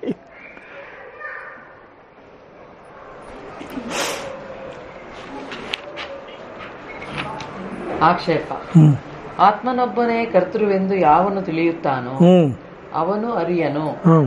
18ನೇ ಅಧ್ಯಾಯದಲ್ಲಿ ನೋಡಿ, ಆತ್ಮನೊಬ್ಬನೇ ಕರ್ತೃ. ಆತ್ಮಕ್ಕೆ ಕರ್ತೃತ್ವವನ್ನು ಅಂಟಿಸುವುದು, ಆ ಬುದ್ಧಿ, ನಮ್ಮ ಬುದ್ಧಿ ಅಂತಃಕರಣದಲ್ಲಿ ಅದನ್ನ ಲಿಪ್ತವಾಗಿಸುವುದು. ಅಂಥವನು ಅಜ್ಞಾನೇ, ಜ್ಞಾನಿ ಅಲ್ಲ ಅವನು. ಯಾಕೆ? ಆತ್ಮನು ಏನು ಜ್ಞಾನಿ? ಆತ್ಮಜ್ಞಾನೋ ಜ್ಞಾನಿಯೋ ಅಜ್ಞಾನಿಯೋ? ಜ್ಞಾನಿ ಆಗಿರಬೇಕು ಅಲ್ವಾ? ಆತ್ಮನಸ್ತು ಕಾಮಾಯ ಸರ್ವಂ ಪ್ರಿಯಂ ಭವತಿ. ಆತ್ಮ ನಮ್ಮಲ್ಲಿ ಇರುವುದರಿಂದಲೇ ಎಲ್ಲವೂ ಪ್ರಿಯ ಅಪ್ರಿಯವಾಗುವುದು, ಅದು ಸಂಸಾರ. ಆದರೆ ಕರ್ಮ ಮಾಡುವಾಗ, ಬೆಳಗ್ಗೆ ನಾನು ಪ್ರಶ್ನೆ ಕೇಳಿದ್ರೆ ಅದೇ ಪ್ರಶ್ನೆನೇ, ಆದರೂ ನಾವು ಕರ್ಮ ಮಾಡಬೇಕು. ಹೌದು, ಕರ್ಮ ಮಾಡುವಾಗ ನಿಮ್ಮ ಬುದ್ಧಿ ಹೇಗಿದೆ ಎಂಬುದು ಮುಖ್ಯ. ಓದುವಾಗ ನಾವು ಹಾಲ್ಬಾಗಿ ಯೋಚನೆ ಮಾಡ್ತಾ ಇರೋದು, ಓದೋದು ಹೆಂಗೆ ಬರುತ್ತೆ ಒಂಚು? ಸಾರನ್ನು ತಿನ್ನುವಾಗ ಮಜ್ಜಿಗೆನದ್ದು ಯೋಚನೆ ಮಾಡಬಾರ್ದು, ಹೌದಲ್ಲ ಮಂಜು? ಮಜ್ಜಿಗೆ ಬರೋದು, ಈ ಮಜ್ಜಿಗೆ ಮುಗಿದೋಗಿದೆ, ಮಜ್ಜಿಗೆನ ಇಲ್ಲ ಸತಿ ಎಲ್ಲರೂ ಸಾರನ್ನಕ್ಕೆ ಮುಗಿದೋದು, ಥ್ಯಾಂಕ್ ಯು, ಹೋಗ್ತಾ ಇರಬೇಕು. ಏನು ಅಯೋಗ್ಯನೇ ಅವನು ಅಂತ ನೀವೇನಾದ್ರು ಬೈತಾ ಇದ್ದರೆ, ಸಾರನ್ನು ತುಂಬ ಚೆನ್ನಾಗಿರುತ್ತಲ್ಲ ಅದು ರುಚಿ ಹೊಟ್ಟೋಗುತ್ತೆ. ಭಾಳ ಸೂಕ್ಷ್ಮವಾಗಿರಬೇಕು ಕರ್ಮದಲ್ಲಿ ಯಾವಾಗಲೂ ನನ್ನ ಪಾಲಿಗೆ ಬಂದಿದ್ದು ನಾನು ಮಾಡೋದು ಕರ್ತವ್ಯ ಆಗ್ತಾ ಹೋಗುತ್ತೆ. ನಾವು ಮಾಡುವುದೆಲ್ಲವೂ ಕರ್ತವ್ಯ, ಯಾವುದೂ ಕರ್ಮವಾಗುವುದಿಲ್ಲ. ಯಾವಾಗ? ಬುದ್ಧಿನ ಲಿಪ್ಯತೆ.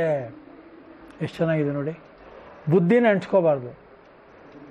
ಈ ಲೋಕ ಅಲ್ಲ, ಸಪ್ತಲೋಕ, ನೀವು ಯಾವ್ಯಾವ ಲೋಕ ಹೇಳ್ತೀರ ಎಲ್ಲನೂ ಸೇರಿದರೂ ಎಲ್ಲ ಇಡೀ ಲೋಕವನ್ನೇ ಕೊಂದರೂ ನೀವು ಕೊಂದಂತಾಗುವುದಿಲ್ಲ. ಕೊಂದಂತಾಗದೇ ಇದ್ದ ಮೇಲೆ ಅದರ ಯಾವ ಬಾಧ್ಯತೆಯೂ ನಿಮಗೆ ಇರುವುದಿಲ್ಲ. ಕ್ಲಿಯರ್ ಆಯ್ತಾ ಕರ್ಮ? ಮಣೆ ಕರ್ಮ ಕ್ಲಿಯರ್ ಆಯ್ತಾ? ಅಷ್ಟೇ ಇರೋದು ಭಗವದ್ಗೀತೆ, ಇಡೀ ತತ್ವ ಅದರ ಮೇಲೆ ನಿಂತಿದೆ. ಹೇಳಿ ಮುಂದಕ್ಕೆ. ಎಂದು ಕೇವಲ ಶಬ್ದವನ್ನು ಪ್ರಯೋಗ ಮಾಡಿರುವುದರಿಂದ ಅಧಿಷ್ಠಾನಾದಿಗಳೊಡನೆ ಸೇರಿಕೊಂಡು ಆತ್ಮನು ಕರ್ಮವನ್ನು ಮಾಡುತ್ತಾನೆಂದು ಆಯ್ತಲ್ಲ. ಸಂಘದಿಂದ ಸನ್ಯಾಸಿ ಕೆಟ್ಟ ಆಕ್ಷೇಪ ಇದು. ಅಲ್ಲಲ್ಲ, ಆ ಥರ ಇರುತ್ತೆ. ಅದನ್ನು ನೆಚ್ಕೊಂಡು ನಾವು ಅದನ್ನೇ ನಂಬ್ಕೋಬಾರ್ದು.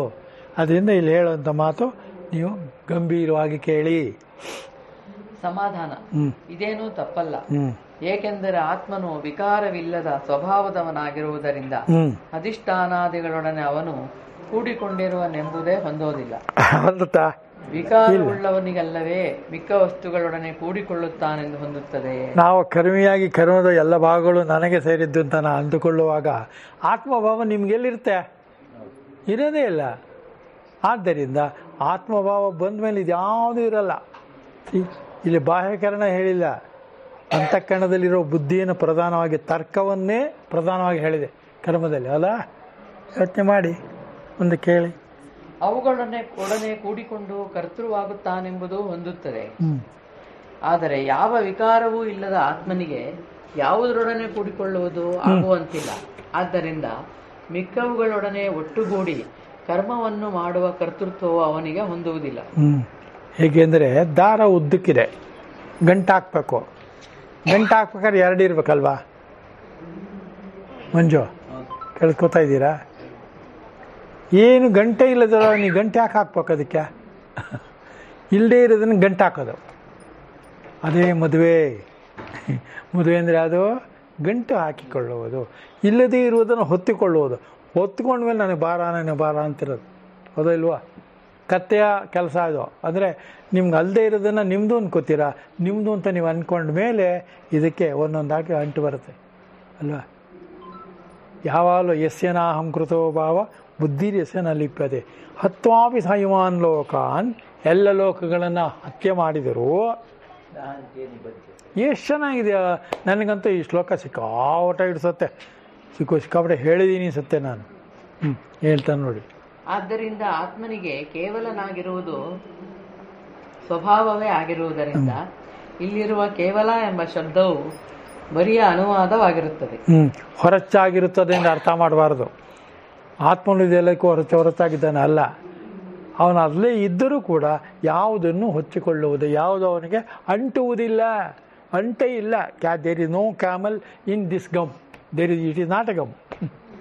ಅದಕ್ಕೋಸ್ಕರನೇ ಆತ್ಮ ಎಂಬುದು ಎಲ್ಲ ವಿಸ್ತಾರವಾಗಿ ಎಲ್ಲ ಕಡೆಯೂ ಇರತಕ್ಕಂಥ ವಿಶುದ್ಧ ಚೈತನ್ಯ. ವಿಶುದ್ಧ ಚೈತನ್ಯ ಗಟ್ಟಿ ಮಾಡ್ಕೊಳ್ಳಿ. ವಿಶುದ್ಧ ಚೈತನ್ಯ, ಶುದ್ಧವಾದದ್ದು, ವಿಶುದ್ಧವಾದದ್ದು, ಯಾವುದಕ್ಕದು ಅಂಟುವುದಿಲ್ಲ. ಆದ್ದರಿಂದ ಅದು ಚೈತನ್ಯ.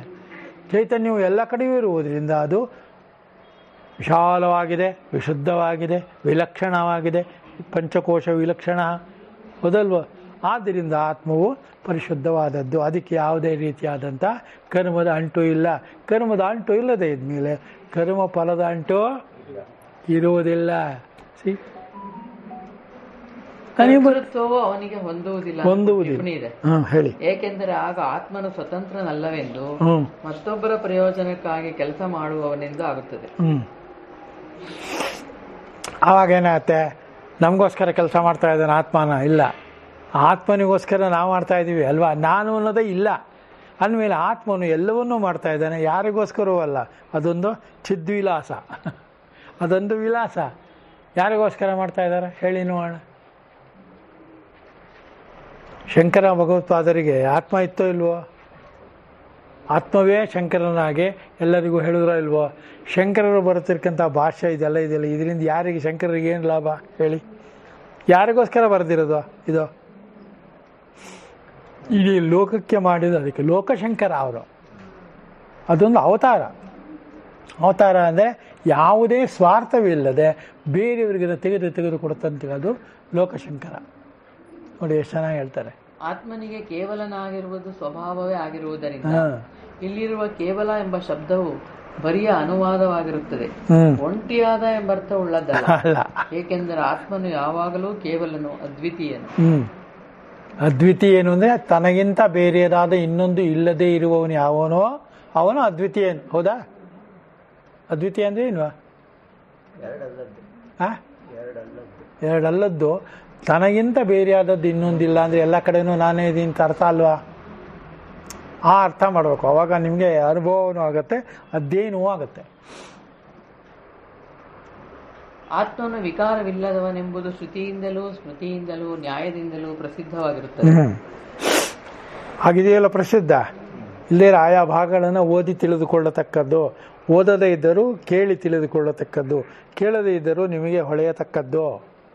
ಮೊದಲನೆಯದಾಗಿ ಗೀತೆಗಳಲ್ಲಿಯೇ ಈತನು ಅವಿಕಾರ್ಯ ಎನಿಸಿರುವನು, 2ನೇ ಅಧ್ಯಾಯ 25ನೇ ಶ್ಲೋಕ. ಗುಣಗಳಿಂದಲೇ ಕರ್ಮಗಳು ಮಾಡಲ್ಪಡುತ್ತಿರುವುದು, 3ನೇ ಅಧ್ಯಾಯ 27ನೇ ಶ್ಲೋಕ. ಇದಕ್ಕೆ ಒಂದರಿಂದ ಜ್ಞಾಪಕ ಇಟ್ಕೊಂಬಿಡಿ. ಬ್ರಹ್ಮಣೋ ಹಿ ಪ್ರತಿಷ್ಠಾಹಂ. ಬ್ರಹ್ಮ ಅನ್ನುವುದು ಅಹಮ್ಮನಲ್ಲಿ ಪ್ರತಿಷ್ಠೆಯಾಗಿದೆ. ಅಮೃತಸ್ಯ ಅವ್ಯಯಸ್ಯ ಚ ಶಾಶ್ವತಸ್ಯ ಧರ್ಮಸ್ಯ ಸುಖ ಏಕಾಂತಿಕಸ್ಯ ಚ. ಕೇಳಿದ್ದೀರಾ? ಭಗವದ್ಗೀತೆ ಶ್ಲೋಕ ಇದು. ಗುಣತ್ರಯದಲ್ಲಿ ಕೊನೆಯ ಶ್ಲೋಕ. ಬ್ರಹ್ಮಣೋ ಹಿ ಪ್ರತಿಷ್ಠಾಹಂ. ಅಹಂ ಅಂತ ಇದೆಲ್ಲ, ಇದು ಅಹಂ ಯಾವುದೇ ಅಂದರೆ ಬ್ರಹ್ಮನೇ ಅಂತ ಹೇಳ್ತಾರೆ. ಅಮೃತಸ್ಯ, ಇದಕ್ಕೆ ಮೃತ್ಯು ಅನ್ನುವುದಿಲ್ಲ. ಅವ್ಯಯಸ್ಯ ಚ, ಇದು ಅವಿಕಾರಿ. ಇಲ್ಲಿ ಹೇಳಿರೋ ಮಾತು ಅವಿಕಾರಿ ತಾನೇ. ಶಾಶ್ವತತೆ, ಯಾವಾಗಲೂ ಇರೋದು ಇದೊಂದೇನೆ ಕಣೆಯ. ಧರ್ಮಸ್ಯ, ಇದೇ ಧರ್ಮ ಕಣೆಯ. ಸುಖ, ಇದೇ ಸುಖ ಕಣೆಯ. ಅದನ್ನು ತಿಳ್ಕೊಂಡ್ರೆ ಸುಖ ಅಲ್ವೇ? ಏಕಾಂತದಲ್ಲಿ ಒಬ್ಬನೇ ಆಗಿರತಕ್ಕಂಥದ್ದು, ಇಬ್ಬರು ಅಲ್ಲ, 2 ಯಾವುದಿದೆ ಅದು ಏಕಾಂತ. ಹೌದಲ್ವಾ? ಸುಖ ಏಕಾಂತಕಸ್ಯ ಚ. ಗುಣತ್ರಯ ಎಷ್ಟು ಚೆನ್ನಾಗಿದೆ ಅಲ್ಲ. ಕೊನೆಯ ಶ್ಲೋಕ ಓದ್ತಾನೇ ಇರಬೇಕು, ತಿಳ್ಕೊಳ್ತಾನೇ ಇರಬೇಕು. ಮನೆಯಲ್ಲಿ ಯಾವುದೋ ಬೇಜಾರು ಏನಾದ್ರು ಓದೋಣ ಅಂದ್ರೆ ಏನೂ ಇಲ್ಲ ಹೇಳ್ಬಾರ್ದು. ಭಗವದ್ಗೀತೆ ಯಾವಾಗಲೂ ಇರುತ್ತಾ? ಯಾವೊಂದು ಸದಾ ಓದೋನು ಆ ಥರ ಒಂದು ಸತಿ ಅನಿಸಿದ್ರು ಓದ್ತೀನಿ. ಅಧ್ಯಾತ್ಮ ಹೋಯ್ತು. ಬೇಕು ಅಂದ್ರೆ ಅದು ಮಾಡೋಕ್ಕಷ್ಟೇ. ಲೋಕ ಬೇಕಾದ್ರೆ ದೊಡ್ಡದಾಗಿದೆ, ಬೇಕಷ್ಟಿದೆ. ಏನಾರು ಆಗಿ, ಮಂತ್ರಾಗಿ, ಮೇಷ್ಟ್ರಾಗಿ, ವೈದ್ಯರಾಗಿ, ಇಂಜಿನಿಯರಾಗಿ. ಯಾರೋ ಒಬ್ರು ಸಿನಿಮಾ ನಟಿ ಅರೆಸ್ಟ್ ಮಾಡ್ಯಾರಲ್ಲ ನೋಡ್ರ, ಎಲ್ಲ ಎಷ್ಟು ಇನ್ಫಾರ್ಮೇಷನ್ ಹೇಳ್ತೀರಾ? ಭಗವದ್ಗೀತೆ ಕೇಳಿ ಮರ್ತೋದು ಶ್ಲೋಕ. ಯಾಕೆ ನಾವು ಸದಾ ಅದೊಳಗಿರ್ತೀವಿ, ಅದರಿಂದ ಅದು ನಾವು ಎಷ್ಟು kg ನೋಡಿ 14. ನೀವು ನಾವು ಕರೆಕ್ಟಾಗಿ ತಿಳ್ಕೊಂಬ, ನೀವು ಜೈಲಿಗೆ ಹಾಕ್ಬಿಡ್ತೀನಿ ನಿಮ್ಮಿಬ್ಬರು. 14 ಅಂತೊಬ್ಬರು, 40 ಅಂತೊಬ್ಬರು. 40ನಾ ಅದು ಕರೆಕ್ಟ್, ಅದು ಕರೆಕ್ಟ್ ಉತ್ತರ. ಒಟ್ಟಿನಲ್ಲಿ ಒಳಗೆ ಹಾಕಿದ್ದಾರೆ. ಅವಳು ಏನಂತ ಹೇಳ್ಕೊಂಡು ಹೇಳೆ, ನಾನು ನೋಡಿದ್ರೆ ಎಲ್ಲ ಕರೆಕ್ಟಾಗಿ ಇನ್ಫಾರ್ಮೇಷನ್ ಇದೆಯಪ್ಪ ಇಲ್ಲಿ. ಸುಮ್ಮನೆ ಭಗವದ್ಗೀತೆ ಓದಿ ಓದಿ ಓದಿ ನಾನು ತಿವಿದ್ರೆ ಆಗತ್ತಾ? ಆಗಲ್ಲ. ನನಗೇನು ಅಂದರೆ ಎಲ್ಲರ ಪರವಾಗಿ ನಾನು ತಿಳ್ಕೊಂಡಿದ್ದೀನಲ್ಲ, ಯಾರು ಕೇಳಿದ್ರು ಹೇಳ್ಬೋದು ಅಂತಿರೋದು ಅಷ್ಟೇ. ನೀವು ತಿಳ್ಕೊಬೇಕು ಅಲ್ಲ, ಬಲವಂತ ಏನೂ ಇಲ್ಲ. ಮುಂದೆ ಹೇಳಿಮ್ಮ. ಶರೀರದಲ್ಲಿದ್ದರೂ ಮಾಡುವುದಿಲ್ಲ ಅಂತ 13ನೇ ಅಧ್ಯಾಯ ಎಂದು ಮುಂತಾಗಿ ಮತ್ತೆ ಮತ್ತೆ ತೋರಿಸಿಕೊಟ್ಟಿರುತ್ತದೆ. ಧ್ಯಾನ ಮಾಡುವಂತಿರುತ್ತಾನೆ, ಸಂಚರಿಸುವಂತಿರುತ್ತಾನೆ. ಬೃಹದಾರಣ್ಯಕ. ಮಾಡಿದಂತೆ ಇರುತ್ತಾನೆ, ಮಾಡುವುದಿಲ್ಲ ಅಂತ ಅರ್ಥ. ಎಲ್ಲಿವೆ ಮುಂತಾದ ಶ್ರುತಿಗಳಲ್ಲೂ ತೋರಿಸಿಕೊಟ್ಟಿದೆ. ನಮಗೆ ಬೋಧನೆಗಾಗಿ ಇದನ್ನು ಹೇಳಲ್ಪಟ್ಟಿದೆ ಅಂತ ಅರ್ಥ. ಯುಕ್ತಿಯಿಂದ ನೋಡಿದರೂ ಆತ್ಮತತ್ವವು ಅವಯವಗಳಿಲ್ಲದ್ದಾದ್ದರಿಂದ ಮತ್ತೊಂದರ ಅಧೀನವಾದದ್ದಲ್ಲ. ಆದ್ದರಿಂದ ವಿಕಾರವಿಲ್ಲದ್ದು ಎಂಬುದು ರಾಜಮಾರ್ಗವಾಗಿರುತ್ತದೆ. ರಾಜಮಾರ್ಗ ಯಾವುದೋ ವಿಕಾರ ಇಲ್ಲ ಆತ್ಮನಿಗೆ. ಯಾವುದಕ್ಕೆ ವಿಕಾರವಿಲ್ಲವೋ ಆ ಆತ್ಮನು ನಾನು. ನಾಹಂ ಕೃತೋ ಭಾವ ಬುದ್ಧಿ ರಸನಲ್ಲಿ 20. ಯಾವಾಗ ನಾನು ಆತ್ಮ ಅನ್ನೋದು ನಿಮಗೆ ಜ್ಞಾನ ಬಂದ್ಬಿಡುತ್ತೋ ಆವಾಗ ನಿಮಗೆ ಯಾವ ಕರ್ಮವೂ ಅಂಟುವುದಿಲ್ಲ. ಎಲ್ಲ ಲೋಕಗಳನ್ನು ಕೊಂದು ಬಂದರು, ನೀವು ಕೊಲ್ಲುವುದಿಲ್ಲ ಅಲ್ವಾ? ಅಷ್ಟೇ ಗೀತಾರ್ಥ. ಇಷ್ಟು ಮೇಲೆ ಈ ಜಗತ್ತಿನಲ್ಲಿ ಎಷ್ಟು ಯುದ್ಧಗಳಾಗಿದೆ. ಜನಮಾನಸದಲ್ಲಿ, ಮಾನಸ ಬಿಡಿ, ದೇಶಗಳ ನಡುವೆ ಕುರುಕ್ಷೇತ್ರದಿಂದ ಹಿಡಿದು ಇಲ್ಲಿವರೆಗೂ ಯುದ್ಧ ಆಗ್ತಾನೆ ಇದೆ, ಈಗಲೂ ಆಗ್ತಾನೇ ಇದೆ ಅಲ್ವಾ? ಈ ಬೇಕಾದ ಜನ ಸಾಯ್ತಾ ಇದ್ದಾರೆ, ಯಾವುದಕ್ಕೂ ಲೆಕ್ಕ ಇಲ್ಲ, ಬುಕ್ಕಿಲ್ಲ. ಎಷ್ಟೋ ಜನ ಸತ್ತಾರೆ, ಯಾರಿಗೆ ಗೊತ್ತು ಹೇಳಿಪ್ಪ ಮಂಜು? ಯುದ್ಧದಲ್ಲಿ ಸತ್ಯ ಸಂಖ್ಯೆಯನ್ನು ಹೇಳಬಲ್ಲಿರಾ? ಎಷ್ಟೋ ಸತ್ತಿರ್ತಾರೆ ಅದಲ್ವ? ಈಗ ಕಾಲು ತೊಳೆತಕ್ಕೆ ಒಳಗಾದರು, ಈ ಸ್ಥಾನಕ್ಕೆ ಹೋದವರು ಅಲ್ವಾ? ಎಷ್ಟು ಜನ ಹೋದರು, ಎಷ್ಟು ಜನ ಸತ್ತರು ಅಂತ ಗೊತ್ತಾ? ಆದರೆ ಒಂದು ಲೆಕ್ಕ ಹೇಳ್ಬೇಕಲ್ಲ ನಿಮಗೆ. 1,000 ಜನ ಹೋಗಿರ್ಬೋದಪ್ಪ, ಹೋಗಿದ್ರೆ ಗೊತ್ತಿಲ್ಲ. ಅಷ್ಟು ಕೋಟಿ ಜನ, ಎಷ್ಟು ಜನನೂ ಹೋಗಿರ್ಬೋದು ಅಲ್ವ? ಅಯ್ಯೋ ನಮ್ಮವ್ರು ಹೊರಟೋದ್ರು, ಅಯ್ಯೋ ಯಾರು ನಿಮ್ಮವರು? ಇದೆಲ್ಲವೂ ನಮಗೆ ಅಧ್ಯಾತ್ಮಕ್ಕೆ ಒಳ್ಳೆ ಉದಾಹರಣೆಗಳು ಸಿಗುತ್ತೆ. ಅದಕ್ಕೋಸ್ಕರ ಇದು ಹೇಳ್ಬೇಕಷ್ಟೆ. ಮುಂದೆ ಆತ್ಮನಲ್ಲಿ ವಿಕಾರ ಉಂಟೆಂದು ಒಪ್ಪಿದರು ತನ್ನದೇ ಆಗಿರುವ ವಿಕಾರವು ತನಗೆ ಆಗಬೇಕೇ ಹೊರತು ಅಧಿಷ್ಠಾನವೇ ಮುಂತಾದವುಗಳ ಕರ್ಮಗಳು ಆತ್ಮನ ಮಾಡಿದವುಗಳೆಂದು ಆಗಲಾರದು. ಎಷ್ಟು ಚೆನ್ನಾಗಿದೆ ಅಲ್ಲ ಉತ್ತರ? ಕರೆಕ್ಟಾಗಿದೆ ಮಂಜು? ಅರ್ಥ ಆಗ್ತಾ ಇದೆಯಾ? ಹಾಗಾದ್ರೆ ಸರಿ, ಅರ್ಥ ಆದರೆ ಸರಿ, ನೀವು ಹೇಳ್ಬೇಕಾದ್ದೇನಿಲ್ಲ. ಅಂದರೆ ಅಧಿಷ್ಠಾನವೇ ಮುಂತಾದವುಗಳ ವ್ಯಾಪಾರವನ್ನು ಬಿಟ್ಟರೆ ಆತ್ಮನಲ್ಲಿ ಬೇರೆಯ ವಿಕಾರವನ್ನು ತೋರಿಸುವುದಕ್ಕೆ ಆಗುವಂತಿಲ್ಲ.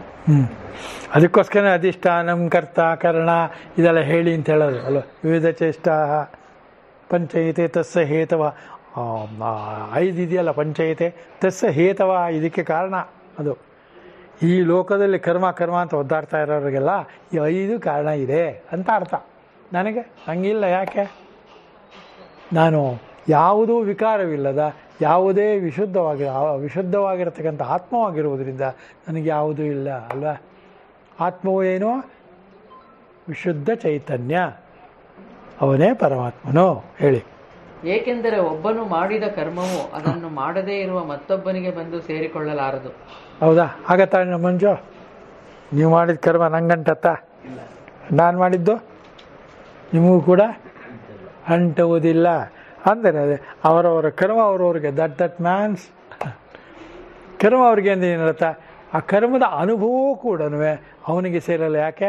ಕರ್ಮವನ್ನು ನಾವು ಭಗವಂತನಿಗೆ ಅರ್ಪಣೆ ಮಾಡಿದ್ದೇವೆ, ಕರ್ಮದ ಫಲವನ್ನು ಅರ್ಪಣೆ ಮಾಡಿದ್ದೇವೆ, ಕರ್ತೃತ್ವ ಭೋಕ್ತೃತ್ವವನ್ನು ಮಾಡಿದ್ದೇವೆ, ಹೌದಲ್ವ? ಆದ್ದರಿಂದ ನನಗೆ ಯಾವುದೇ ರೀತಿಯಾದ ಅಂಟು ಈಗಲೇ ಅದೇ ಜೀವನ್ಮುಕ್ತ ಭಾವ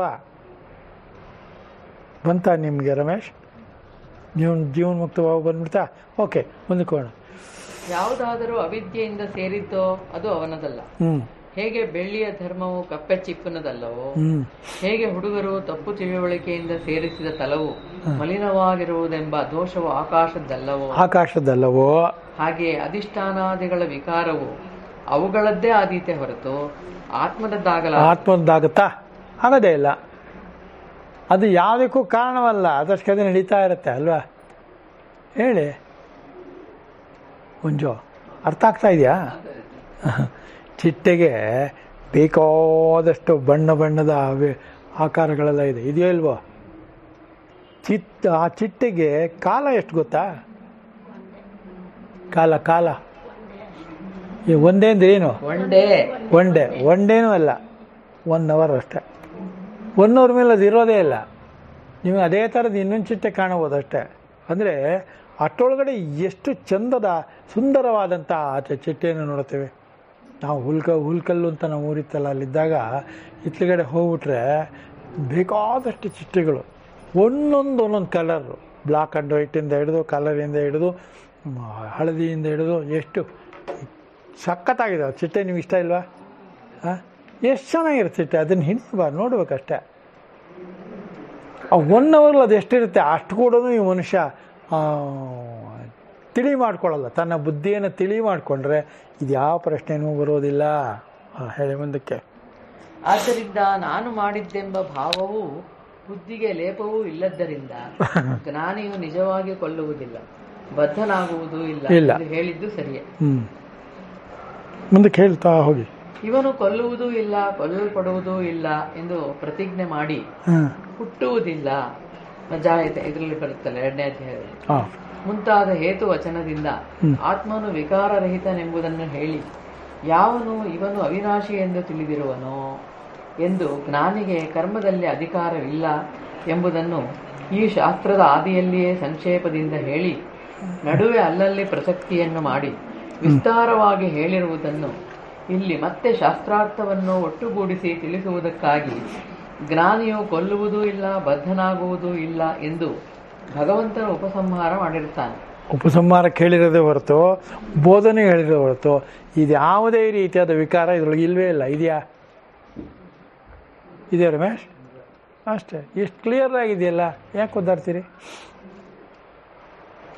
ಹೀಗಿರುವುದರಿಂದ ತಾನು ದೇಹಧಾರಿ ಎಂಬ ಅಭಿಮಾನವು ಹೊಂದದೇ ಹೋಗುವುದರಿಂದ ಅವಿದ್ಯೆಯಿಂದಾದ ಕರ್ಮಗಳೆಲ್ಲವನ್ನೂ ಸನ್ಯಾಸ ಮಾಡಬಹುದಾದ್ದರಿಂದ ಸನ್ಯಾಸಿಗಳಿಗೆ ಅನಿಷ್ಟವಾದದ್ದೇ ಮುಂತಾದ 3 ಬಗೆಯ ಕರ್ಮದ ಫಲ ಆಗುವುದಿಲ್ಲ ಎಂಬುದು ಯುಕ್ತವಾಯಿತು. ಅನಿಷ್ಟವಾದದ್ದು 3 ಯಾವುದು? ಇಷ್ಟ, ಅನಿಷ್ಟ, ಮಿಶ್ರ. ಈ 3 ಇರಲ್ಲ ಸನ್ಯಾಸಿಗಳಿಗೆ. ಆ ಸನ್ಯಾಸಿ ಆಗ್ಬೇಕಾದ್ರೆ ನೀವು ಬಟ್ಟೆ ಹಾಕೋಬೇಕು ಅಂತೇನಿಲ್ಲ, ಗಡ್ಡ ಬಿಡಬೇಕು ಅಂತೇನಿಲ್ಲ. ನೀವು ಹೇಗಿದ್ದೀರೋ ಹೀಗೆ ಸನ್ಯಾಸಿ ಆಗ್ಬೋದು. ಬಿಡಬೇಕಾದ್ದೇನು? ಯಸ್ಯನಾಹಂ ಕೃತೋ. ಕೃಷ್ಣ ಗಡ್ಡ ಬಿಟ್ಟಿದ್ನ, ಕಾವ್ಯ ಹಾಕಿದ್ನ? ಇಲ್ಲ, ಆದರೂ ಸನ್ಯಾಸಿ ಅವನು. ಸಂಘದ ನ್ಯಾಸ ಮಾಡಿದಾನ ಅವನು ಅಷ್ಟೇ, ಕರ್ಮದ ನ್ಯಾಸ ಮಾಡಿಲ್ಲ ಅವನು. ಅರ್ಥ ಆಯ್ತಾ? ನಿಧಾನವಾಗಿ ಬಿಡಿಸ್ಕೊಳ್ಳಿ, ನಿಧಾನವಾಗಿ ಬಿಡಿಸ್ಕೊತಾ ನಿಮಗೇನೆ ಭಗವದ್ಗೀತೆ ನೀವೇ ಆಗ್ಬಿಡ್ತೀರ. ಯಾವಾಗ ಭಗವದ್ಗೀತೆ ನೀವೇ ಆಗ್ತೀರ ಹಾಗೆ ಜೀವನ್ಮುಕ್ತ ಲಕ್ಷಣ ಎಲ್ಲಗಳು ತನ್ನಟ್ಟಿಗೆ ತಾನೇ ಬರುತ್ತವೆ. ಹೇಳಿ. ಇದಕ್ಕೆ ವಿರುದ್ಧವಾಗಿರುವುದರಿಂದ ಮಿಕ್ಕವರಿಗೆ ಫಲವೂ ಆಗುತ್ತದೆ ಎಂಬುದನ್ನೂ ತಪ್ಪಿಸಿಕೊಳ್ಳುವುದಕ್ಕಾಗುವ ಹಾಗಿಲ್ಲ ಎಂಬ ಗೀತಾಶಾಸ್ತ್ರವನ್ನು ಉಪಸಂಹಾರ ಮಾಡಿದಂತಾಯಿತು. ಇದೇ ಸರ್ವ ವೇದಗಳ ಅರ್ಥದ ಸಾರ. ಇಲ್ಲಿಗೆ ಉಪಸಂಹಾರ ಆಗೋಯ್ತು ಭಗವದ್ಗೀತೆದು. ಮುಂದಿನ ಹೇಳೋದೆಲ್ಲನೂ ಜ್ಞಾಪಿಸೋದು ನಿಮಗೆ. ಏನಂತಾರೆ? ದೇಹಾದಿಗಳು ಅಸತ್ಯವು, ನಾನು ಅಶರೀರನು ಎಂಬ ತಿಳುವಳಿಕೆ ಉಳ್ಳವನಿಗೆ ಯಾವ ಕರ್ಮವೂ ಇಲ್ಲ, ಮಿಕ್ಕವರಿಗೆ ಕರ್ಮಫಲವು ತಪ್ಪಿದ್ದಲ್ಲ ಎಂಬುದು ಗೀತಾಶಾಸ್ತ್ರಾರ್ಥ, ಸರ್ವ ವೇದಾರ್ಥ ಸಾರ. ಇನ್ನೇನಪ್ಪ, ಇಲ್ಲಿಗೆ ಮುಗಿದೋಯ್ತು. ಮುಂದಕ್ಕೆ ನಿಪುಣಮತಿಗಳಾದ ಪಂಡಿತರು ವಿಚಾರ ಮಾಡಿಯೇ ತಿಳಿದುಕೊಳ್ಳಬೇಕಾಗಿರುವುದರಿಂದ ಅಲ್ಲಲ್ಲಿ ಪ್ರಕರಣವನ್ನು ವಿಂಗಡಿಸಿಕೊಂಡು ನಾವು ಶಾಸ್ತ್ರ ನ್ಯಾಯಾನುಸಾರವಾಗಿ ತೋರಿಸಿಕೊಟ್ಟಿರುತ್ತೇವೆ. ಯಾತಕ್ಕೋಸ್ಕರ ಇದು ವಿಸ್ತಾರ ಆಗಿದೆ ಅಂದರೆ, ಪಂಡಿತರೆಲ್ಲರೂ ಇದನ್ನು ವಿಸ್ತಾರ ಮಾಡಿ ಸಾಮಾನ್ಯ ಜನಗೂ ತಿಳುವಳಿಕೆ ಬರಲಿ ಅನ್ನುವ ಕಾರಣದಿಂದ ಮಾಡಿದ್ದಾರೆ. ಅದನ್ನು ನಾವು ಹೊಳೆಮಠ ಸ್ವಾಮಿಗಳು ಕನ್ನಡಕ್ಕೆ ಟ್ರಾನ್ಸ್ಲೇಟ್ ಮಾಡುವಾಗ ವಿಸ್ತಾರ ಮಾಡಿ ಮಾಡಿ ಹೇಳಿದ್ದಾರೆ. ಏನಕ್ಕೆ? ನಮಗೆ ತಿಳಿಯಲಿ ಎಂದು. ಕರ್ಮಗಳಿಗೆ ಪ್ರವರ್ತಕವಾದದ್ದು ಯಾವುದು ಅದನ್ನು ಈಗ ಹೇಳ್ತಾರೆ. ಈ ವಾರನೇ ಮಾಡೋಣ, ಮುಂದಿನ ವಾರ ಮಾಡೋಣ. ಮಣಿ ಮಾಡ್ಬಿಡ್ತೀನಿ, ನನಗೇನಿಲ್ಲ, ಮಾಡೋಕ್ಕೇನಿಲ್ಲ. ಟೈಮ್ ನೋಡಬಾರ್ದು. ಅರ್ಥ ಆಗಿದೆ ನಿಮ್ಗೆ ಇಲ್ಲಿವರೆಗೂ? ಎಷ್ಟೊತ್ತು ಬೇಕಾದ್ರೆ ನಾನು ಮಾಡ್ತೀನಿ. ಮಾಡೋಣ ಇನ್ನೂ 1-2 ಶ್ಲೋಕ. ಅವ್ರಿಗೆ ಯಾಕೆ ಬೇಜಾರಾಗಬೇಕು? ಜ್ಞಾನಂ ಜ್ಞೇಯಂ ಪರಿಜ್ಞಾತಾ ಜ್ಞಾನಂ ಜ್ಞೇಯಂ ಪರಿಜ್ಞಾತ ತ್ರಿವಿಧ ಕರ್ಮ ಚೋದನಾ ತ್ರಿವಿಧ ಕರ್ಮ ಚೋದನ ಕರಣಂ ಕರ್ಮ ಕರ್ತೇತಿ ತ್ರಿವಿಧ ಕರ್ಮ ಸಂಗ್ರಹ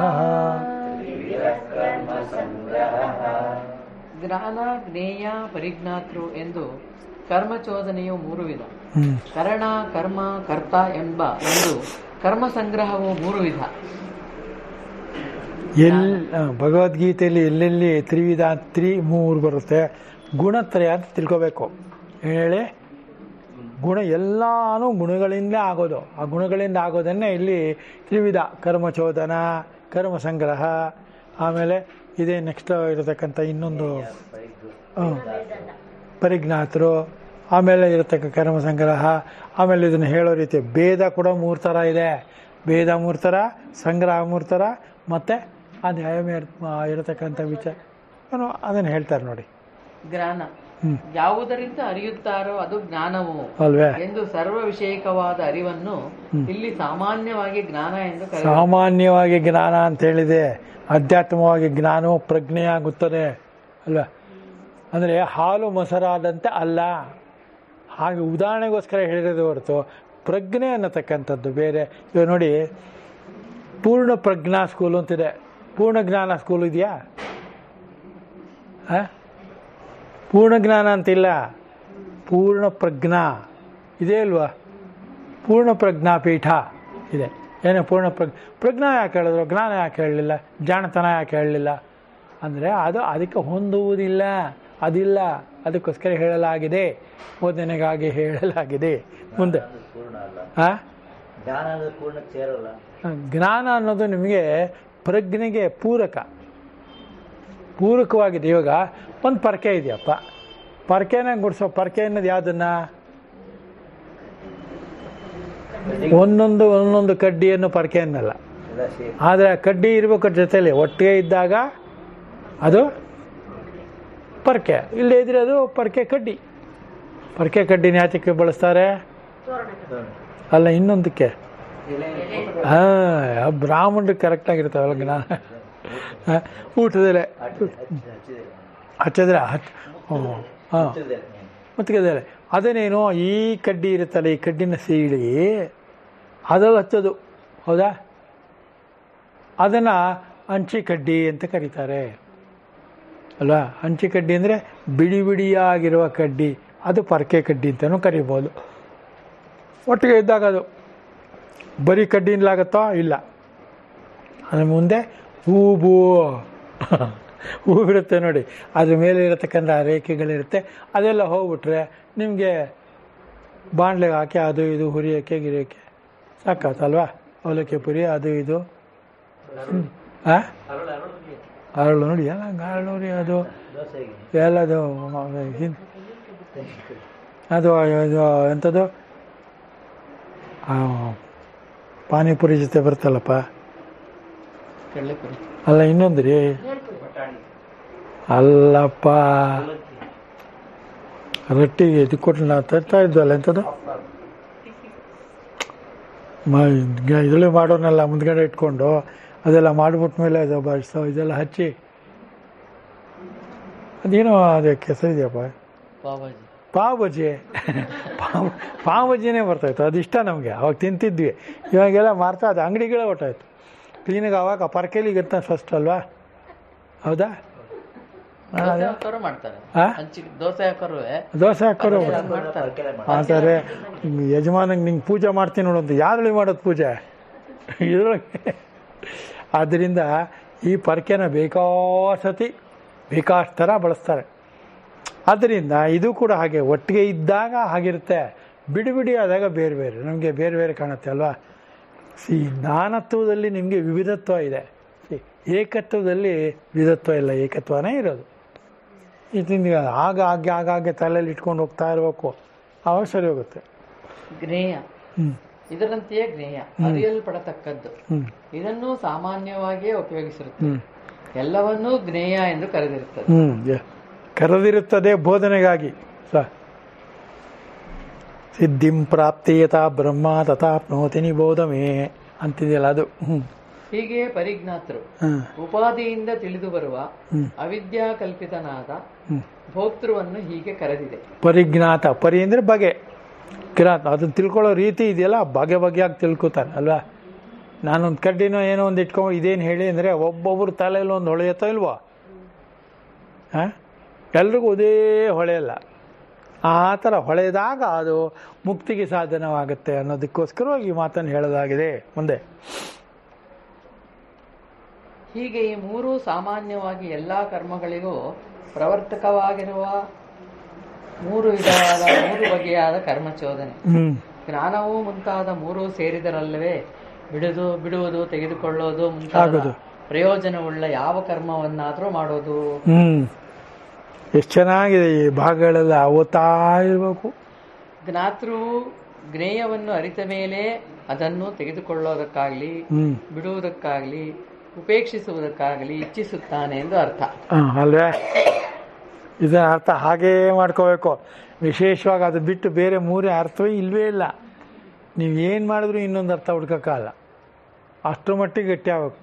ಅದರಿಂದ ಪ್ರೇರಿತನಾಗಿ ಅಧಿಷ್ಠಾನವೇ ಮುಂತಾದ 5ರಿಂದ ಮಾಡುವ ವಾಕು ಮನಸ್ಸು ಕಾಯ ಎಂಬ ಬೇರೆ ಬೇರೆ ಆಶ್ರಯಗಳಿಂದ 3 ಬಗೆಯಾಗಿರುವ ಕರ್ಮವನ್ನು ಕರ್ಣವೇ ಮುಂತಾದ 3ರಲ್ಲಿ ಸಂಗ್ರಹಿಸಬಹುದಾಗಿದೆ ಎಂದು ಇದನ್ನು ಹೇಳುತ್ತಾನೆ. ಎಷ್ಟು ಸಂಗ್ರಹ ಅನ್ನೋದಕ್ಕೆ ಅದು ಅರ್ಥ.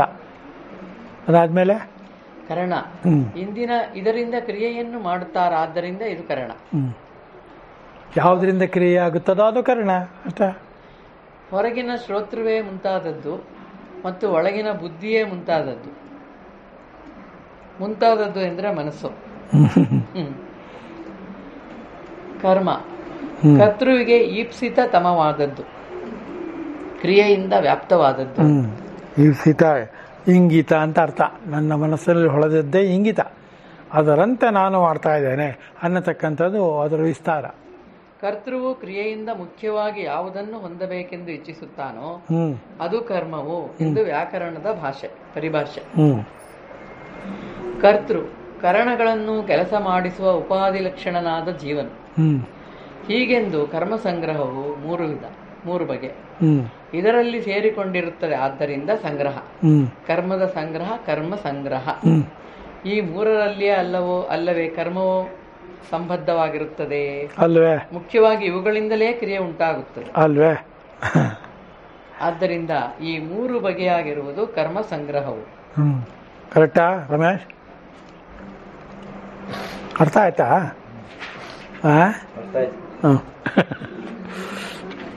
ಹಾಗಾಗಿ ಹೇಳ್ತಾ ಇರಬೇಕು. ಕ್ರಿಯಾಕಾರಕ ಫಲವೆಲ್ಲ ತ್ರಿಗುಣಾತ್ಮಕವಾಗಿದೆ.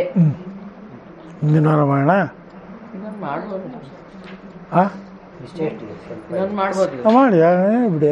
ಈಗ ಕ್ರಿಯಾಕಾರಕ ಫಲಗಳೆಲ್ಲವೂ ಗುಣಗಳಿಂದ ಆಗಿರುವುದರಿಂದ ಅವುಗಳಲ್ಲಿ ಸತ್ವ ರಜ ತಮ ಎಂಬ ಬೇರೆ ಬೇರೆಯ ಗುಣಗಳಿಂದಾದ 3 ಭೇದವನ್ನು ಹೇಳಬೇಕೆಂದು ಇದನ್ನು ಪ್ರಾರಂಭಿಸುತ್ತಾನೆ.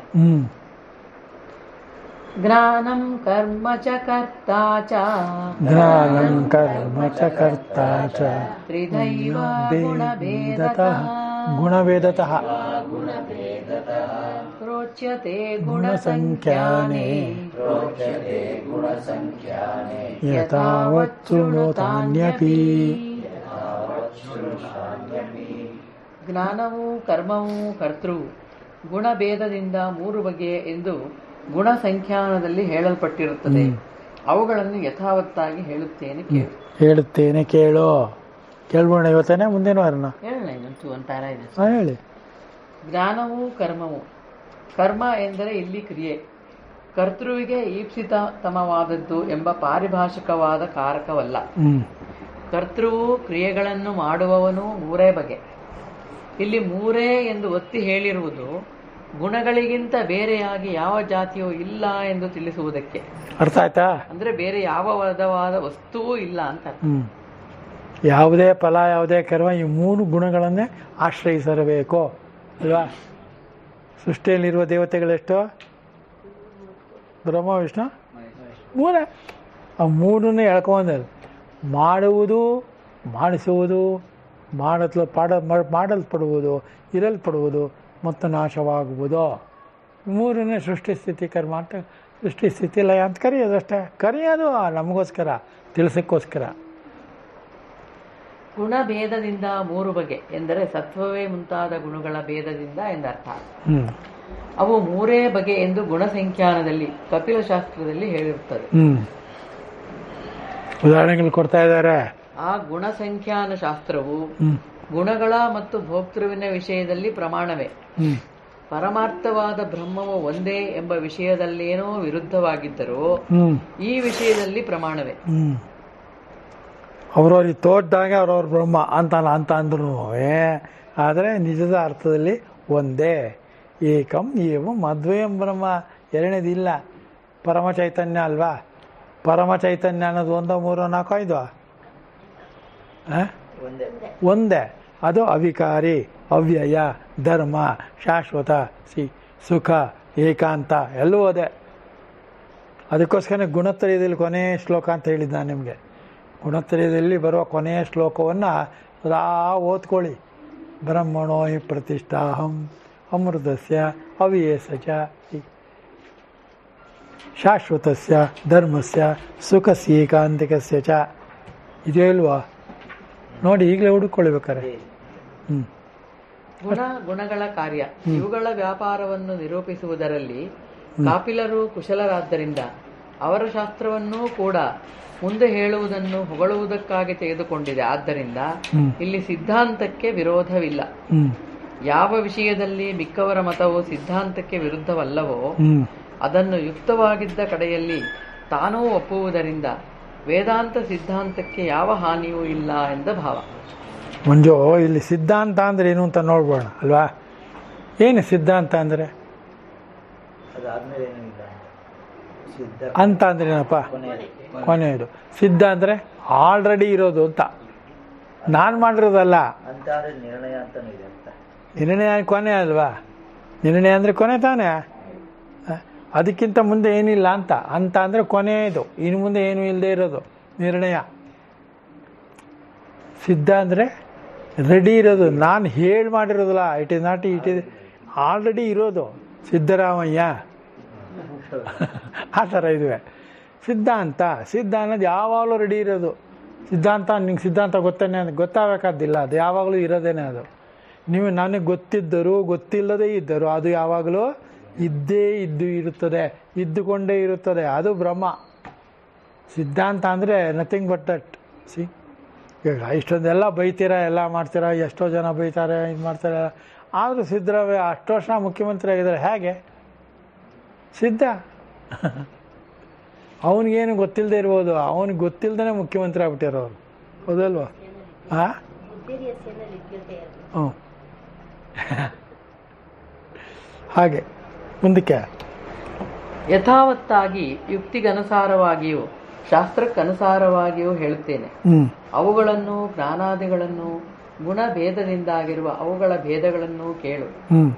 ಮುಂದೆ ಹೇಳುವ ವಿಷಯದಲ್ಲಿ ಮನಸ್ಸನ್ನು ಇಡು ಎಂದು ಅರ್ಥ. ಪುರಚ್ಯತೆ ಗುಣಸಂಖ್ಯಾನೆ ಎಂಬ ಮಾತಿಗೆ ಈ ಅರ್ಥ. ಸಂಖ್ಯಾನೆ ಅಂದ್ರೆ ಬುದ್ಧಿ ಅಂತ ಅರ್ಥ. ಸಂಖ್ಯಾ ಅಂದ್ರೆ ಬುದ್ಧಿನೇ. ಆಯ್ತಾ? ಹಾಗೆ ಆಯ್ತಾ? ಇನ್ನೇನು ಓದೋದಿದೆಯಾ? ಅಲ್ಲ, ಇನ್ನು 3 ಭೇದ ಶುರು ಆಗುತ್ತೆ. ಜ್ಞಾನದಲ್ಲಿ ಗುಣಭೇದದಿಂದ 3 ಬಗೆ. ಸರ್ವಭೂತೇಶು ಏನೇಕಂ ನೆಕ್ಸ್ಟ್ ಅಲ್ವಾ? ಭಾವ ಮವ್ಯಯ ವಿಕೇತ. ಈ ಅಧ್ಯಾಯ ಅಂತೂ ಸಿಕ್ಕಾಪಟ್ಟೆ ಸತಿ ಓದಿದ್ದೀನಿ.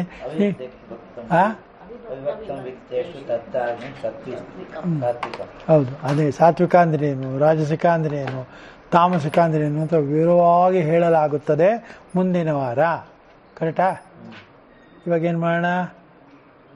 ಏನಾದ್ರು ಪ್ರಶ್ನೆ ಇದ್ರೆ ಕೇಳಿ. ಇದರೊಳಗಡೆ ನೀವು ಏನೇನು ಬಂದರೂ ಕೊನೆಯ ಅಧ್ಯಾಯ ಓದ್ತಾ ಇರಿ, ಅಲ್ಲಿ ನಿಮಗೆ ಉತ್ತರ ಅಲ್ಲೇ ಸಿಕ್ಬಿಡುತ್ತೆ. ಯಾರನ್ನೂ ಕೇಳಲೇಬೇಕಾಗಿಲ್ಲ. ನೀವು ನನ್ನ ಕೇಳಬೇಕಾದ್ರೂ ಅನುಮಾನ ಬಂದಿರ್ತಾನೆ ಕೇಳೋದು. ಇರೋದೇ ಒಂದೊಂದ ಮೇಲೆ ಅನುಮಾನ ಏನು? ಏನಾದ್ರು ಇದೆಯಾ ಮಣಿ ಕೇಳೋದು? ಕೊಂದಂತೆ ಆಗುವುದಿಲ್ಲ ಅಂದ್ರೆ ಆತ್ಮಸ್ವರೂಪ ನಾನು ಅಂತ ಗೊತ್ತಾಗ್ಬಿಟ್ರೆ ಕೊಲ್ಲೋ ಬುದ್ಧಿನೇ ಬರಲ್ಲ. ಒಳ್ಳೆ ಕೊಲ್ಲೋ ಬುದ್ಧಿನೇ ಬರಲ್ಲ ಅನ್ನೋದು ಪರಾಕಾಷ್ಠತೆ. ಆದರೆ ಮನುಷ್ಯ ಶರೀರದಲ್ಲಿ ಇರುವಾಗ ನನಗೆ ಕೊಲ್ಲುವ ಬುದ್ಧಿ ಬಂದರು, ಅಕಸ್ಮಾತ್ ಕೊಂದರು, ಏನು ಬುದ್ಧಿಯಲ್ಲಿ ಲಿಪ್ಯವಾಗದೇ ಇರುವುದರಿಂದ ಕೊಂದಂತಾಗುವುದಿಲ್ಲ, ಕೊಲ್ಲಲ್ಪಡುವುದಿಲ್ಲ, ಕೊಲ್ಲಿಸಲ್ಪಡುವುದಿಲ್ಲ ಅಂತ ಇದು ಬುದ್ಧಿವಾದ. ಇಂಟೆನ್ಷನ್ ನನಗೇನಿಲ್ಲ, ಕೊಲ್ಬೇಕಾಯ್ತು ಇವಾಗ ಮಿಲ್ಟ್ರಿಲಿ ಇದ್ದಾನಪ್ಪ, ಎದುರುಗಡೆ ಒಂದು 100 ಜನ ಬರ್ತಾನೆ, ದೊಡ್ಡ ಮಟ್ಟ ಕೊಂಡ್ಬಿಡ್ತಾನೆ, ಅವನಿಗೆ ಹತ್ಯೆ ಬರುತ್ತೆ, ಅವನಿಗೆ ಯಾಕೆ ಬರಲ್ಲ? ಅಷ್ಟೇ. ಅವನಿಗೇನು ಪರ್ಸನಲ್ ಗ್ರಿಡ್ಜ್ ಇಲ್ಲ.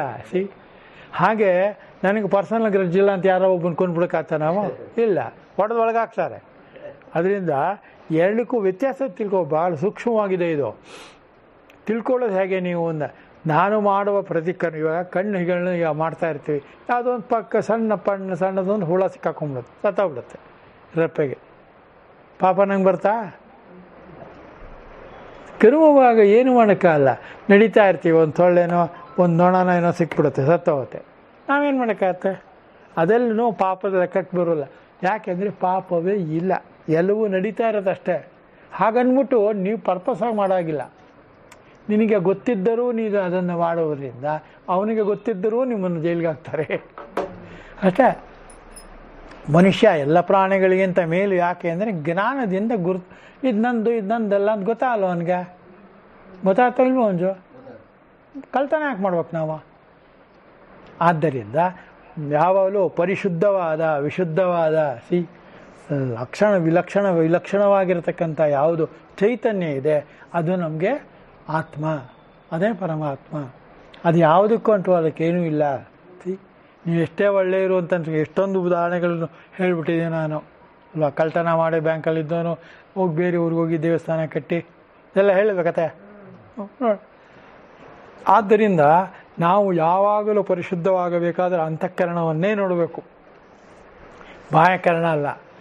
ಬಾಹ್ಯದಲ್ಲಿ ಎಲ್ರಿಗೂ ಕಾಣ್ತಾ ಇರುತ್ತೆ ಭಾಷೆ ಅಂದರೆ, ಅಂತಃಕರಣದಲ್ಲಿ ಮನಸ್ಸು ಬುದ್ಧಿ ಚಿತ್ತ ಅಹಂಕಾರ ಇದೆಯಲ್ಲ.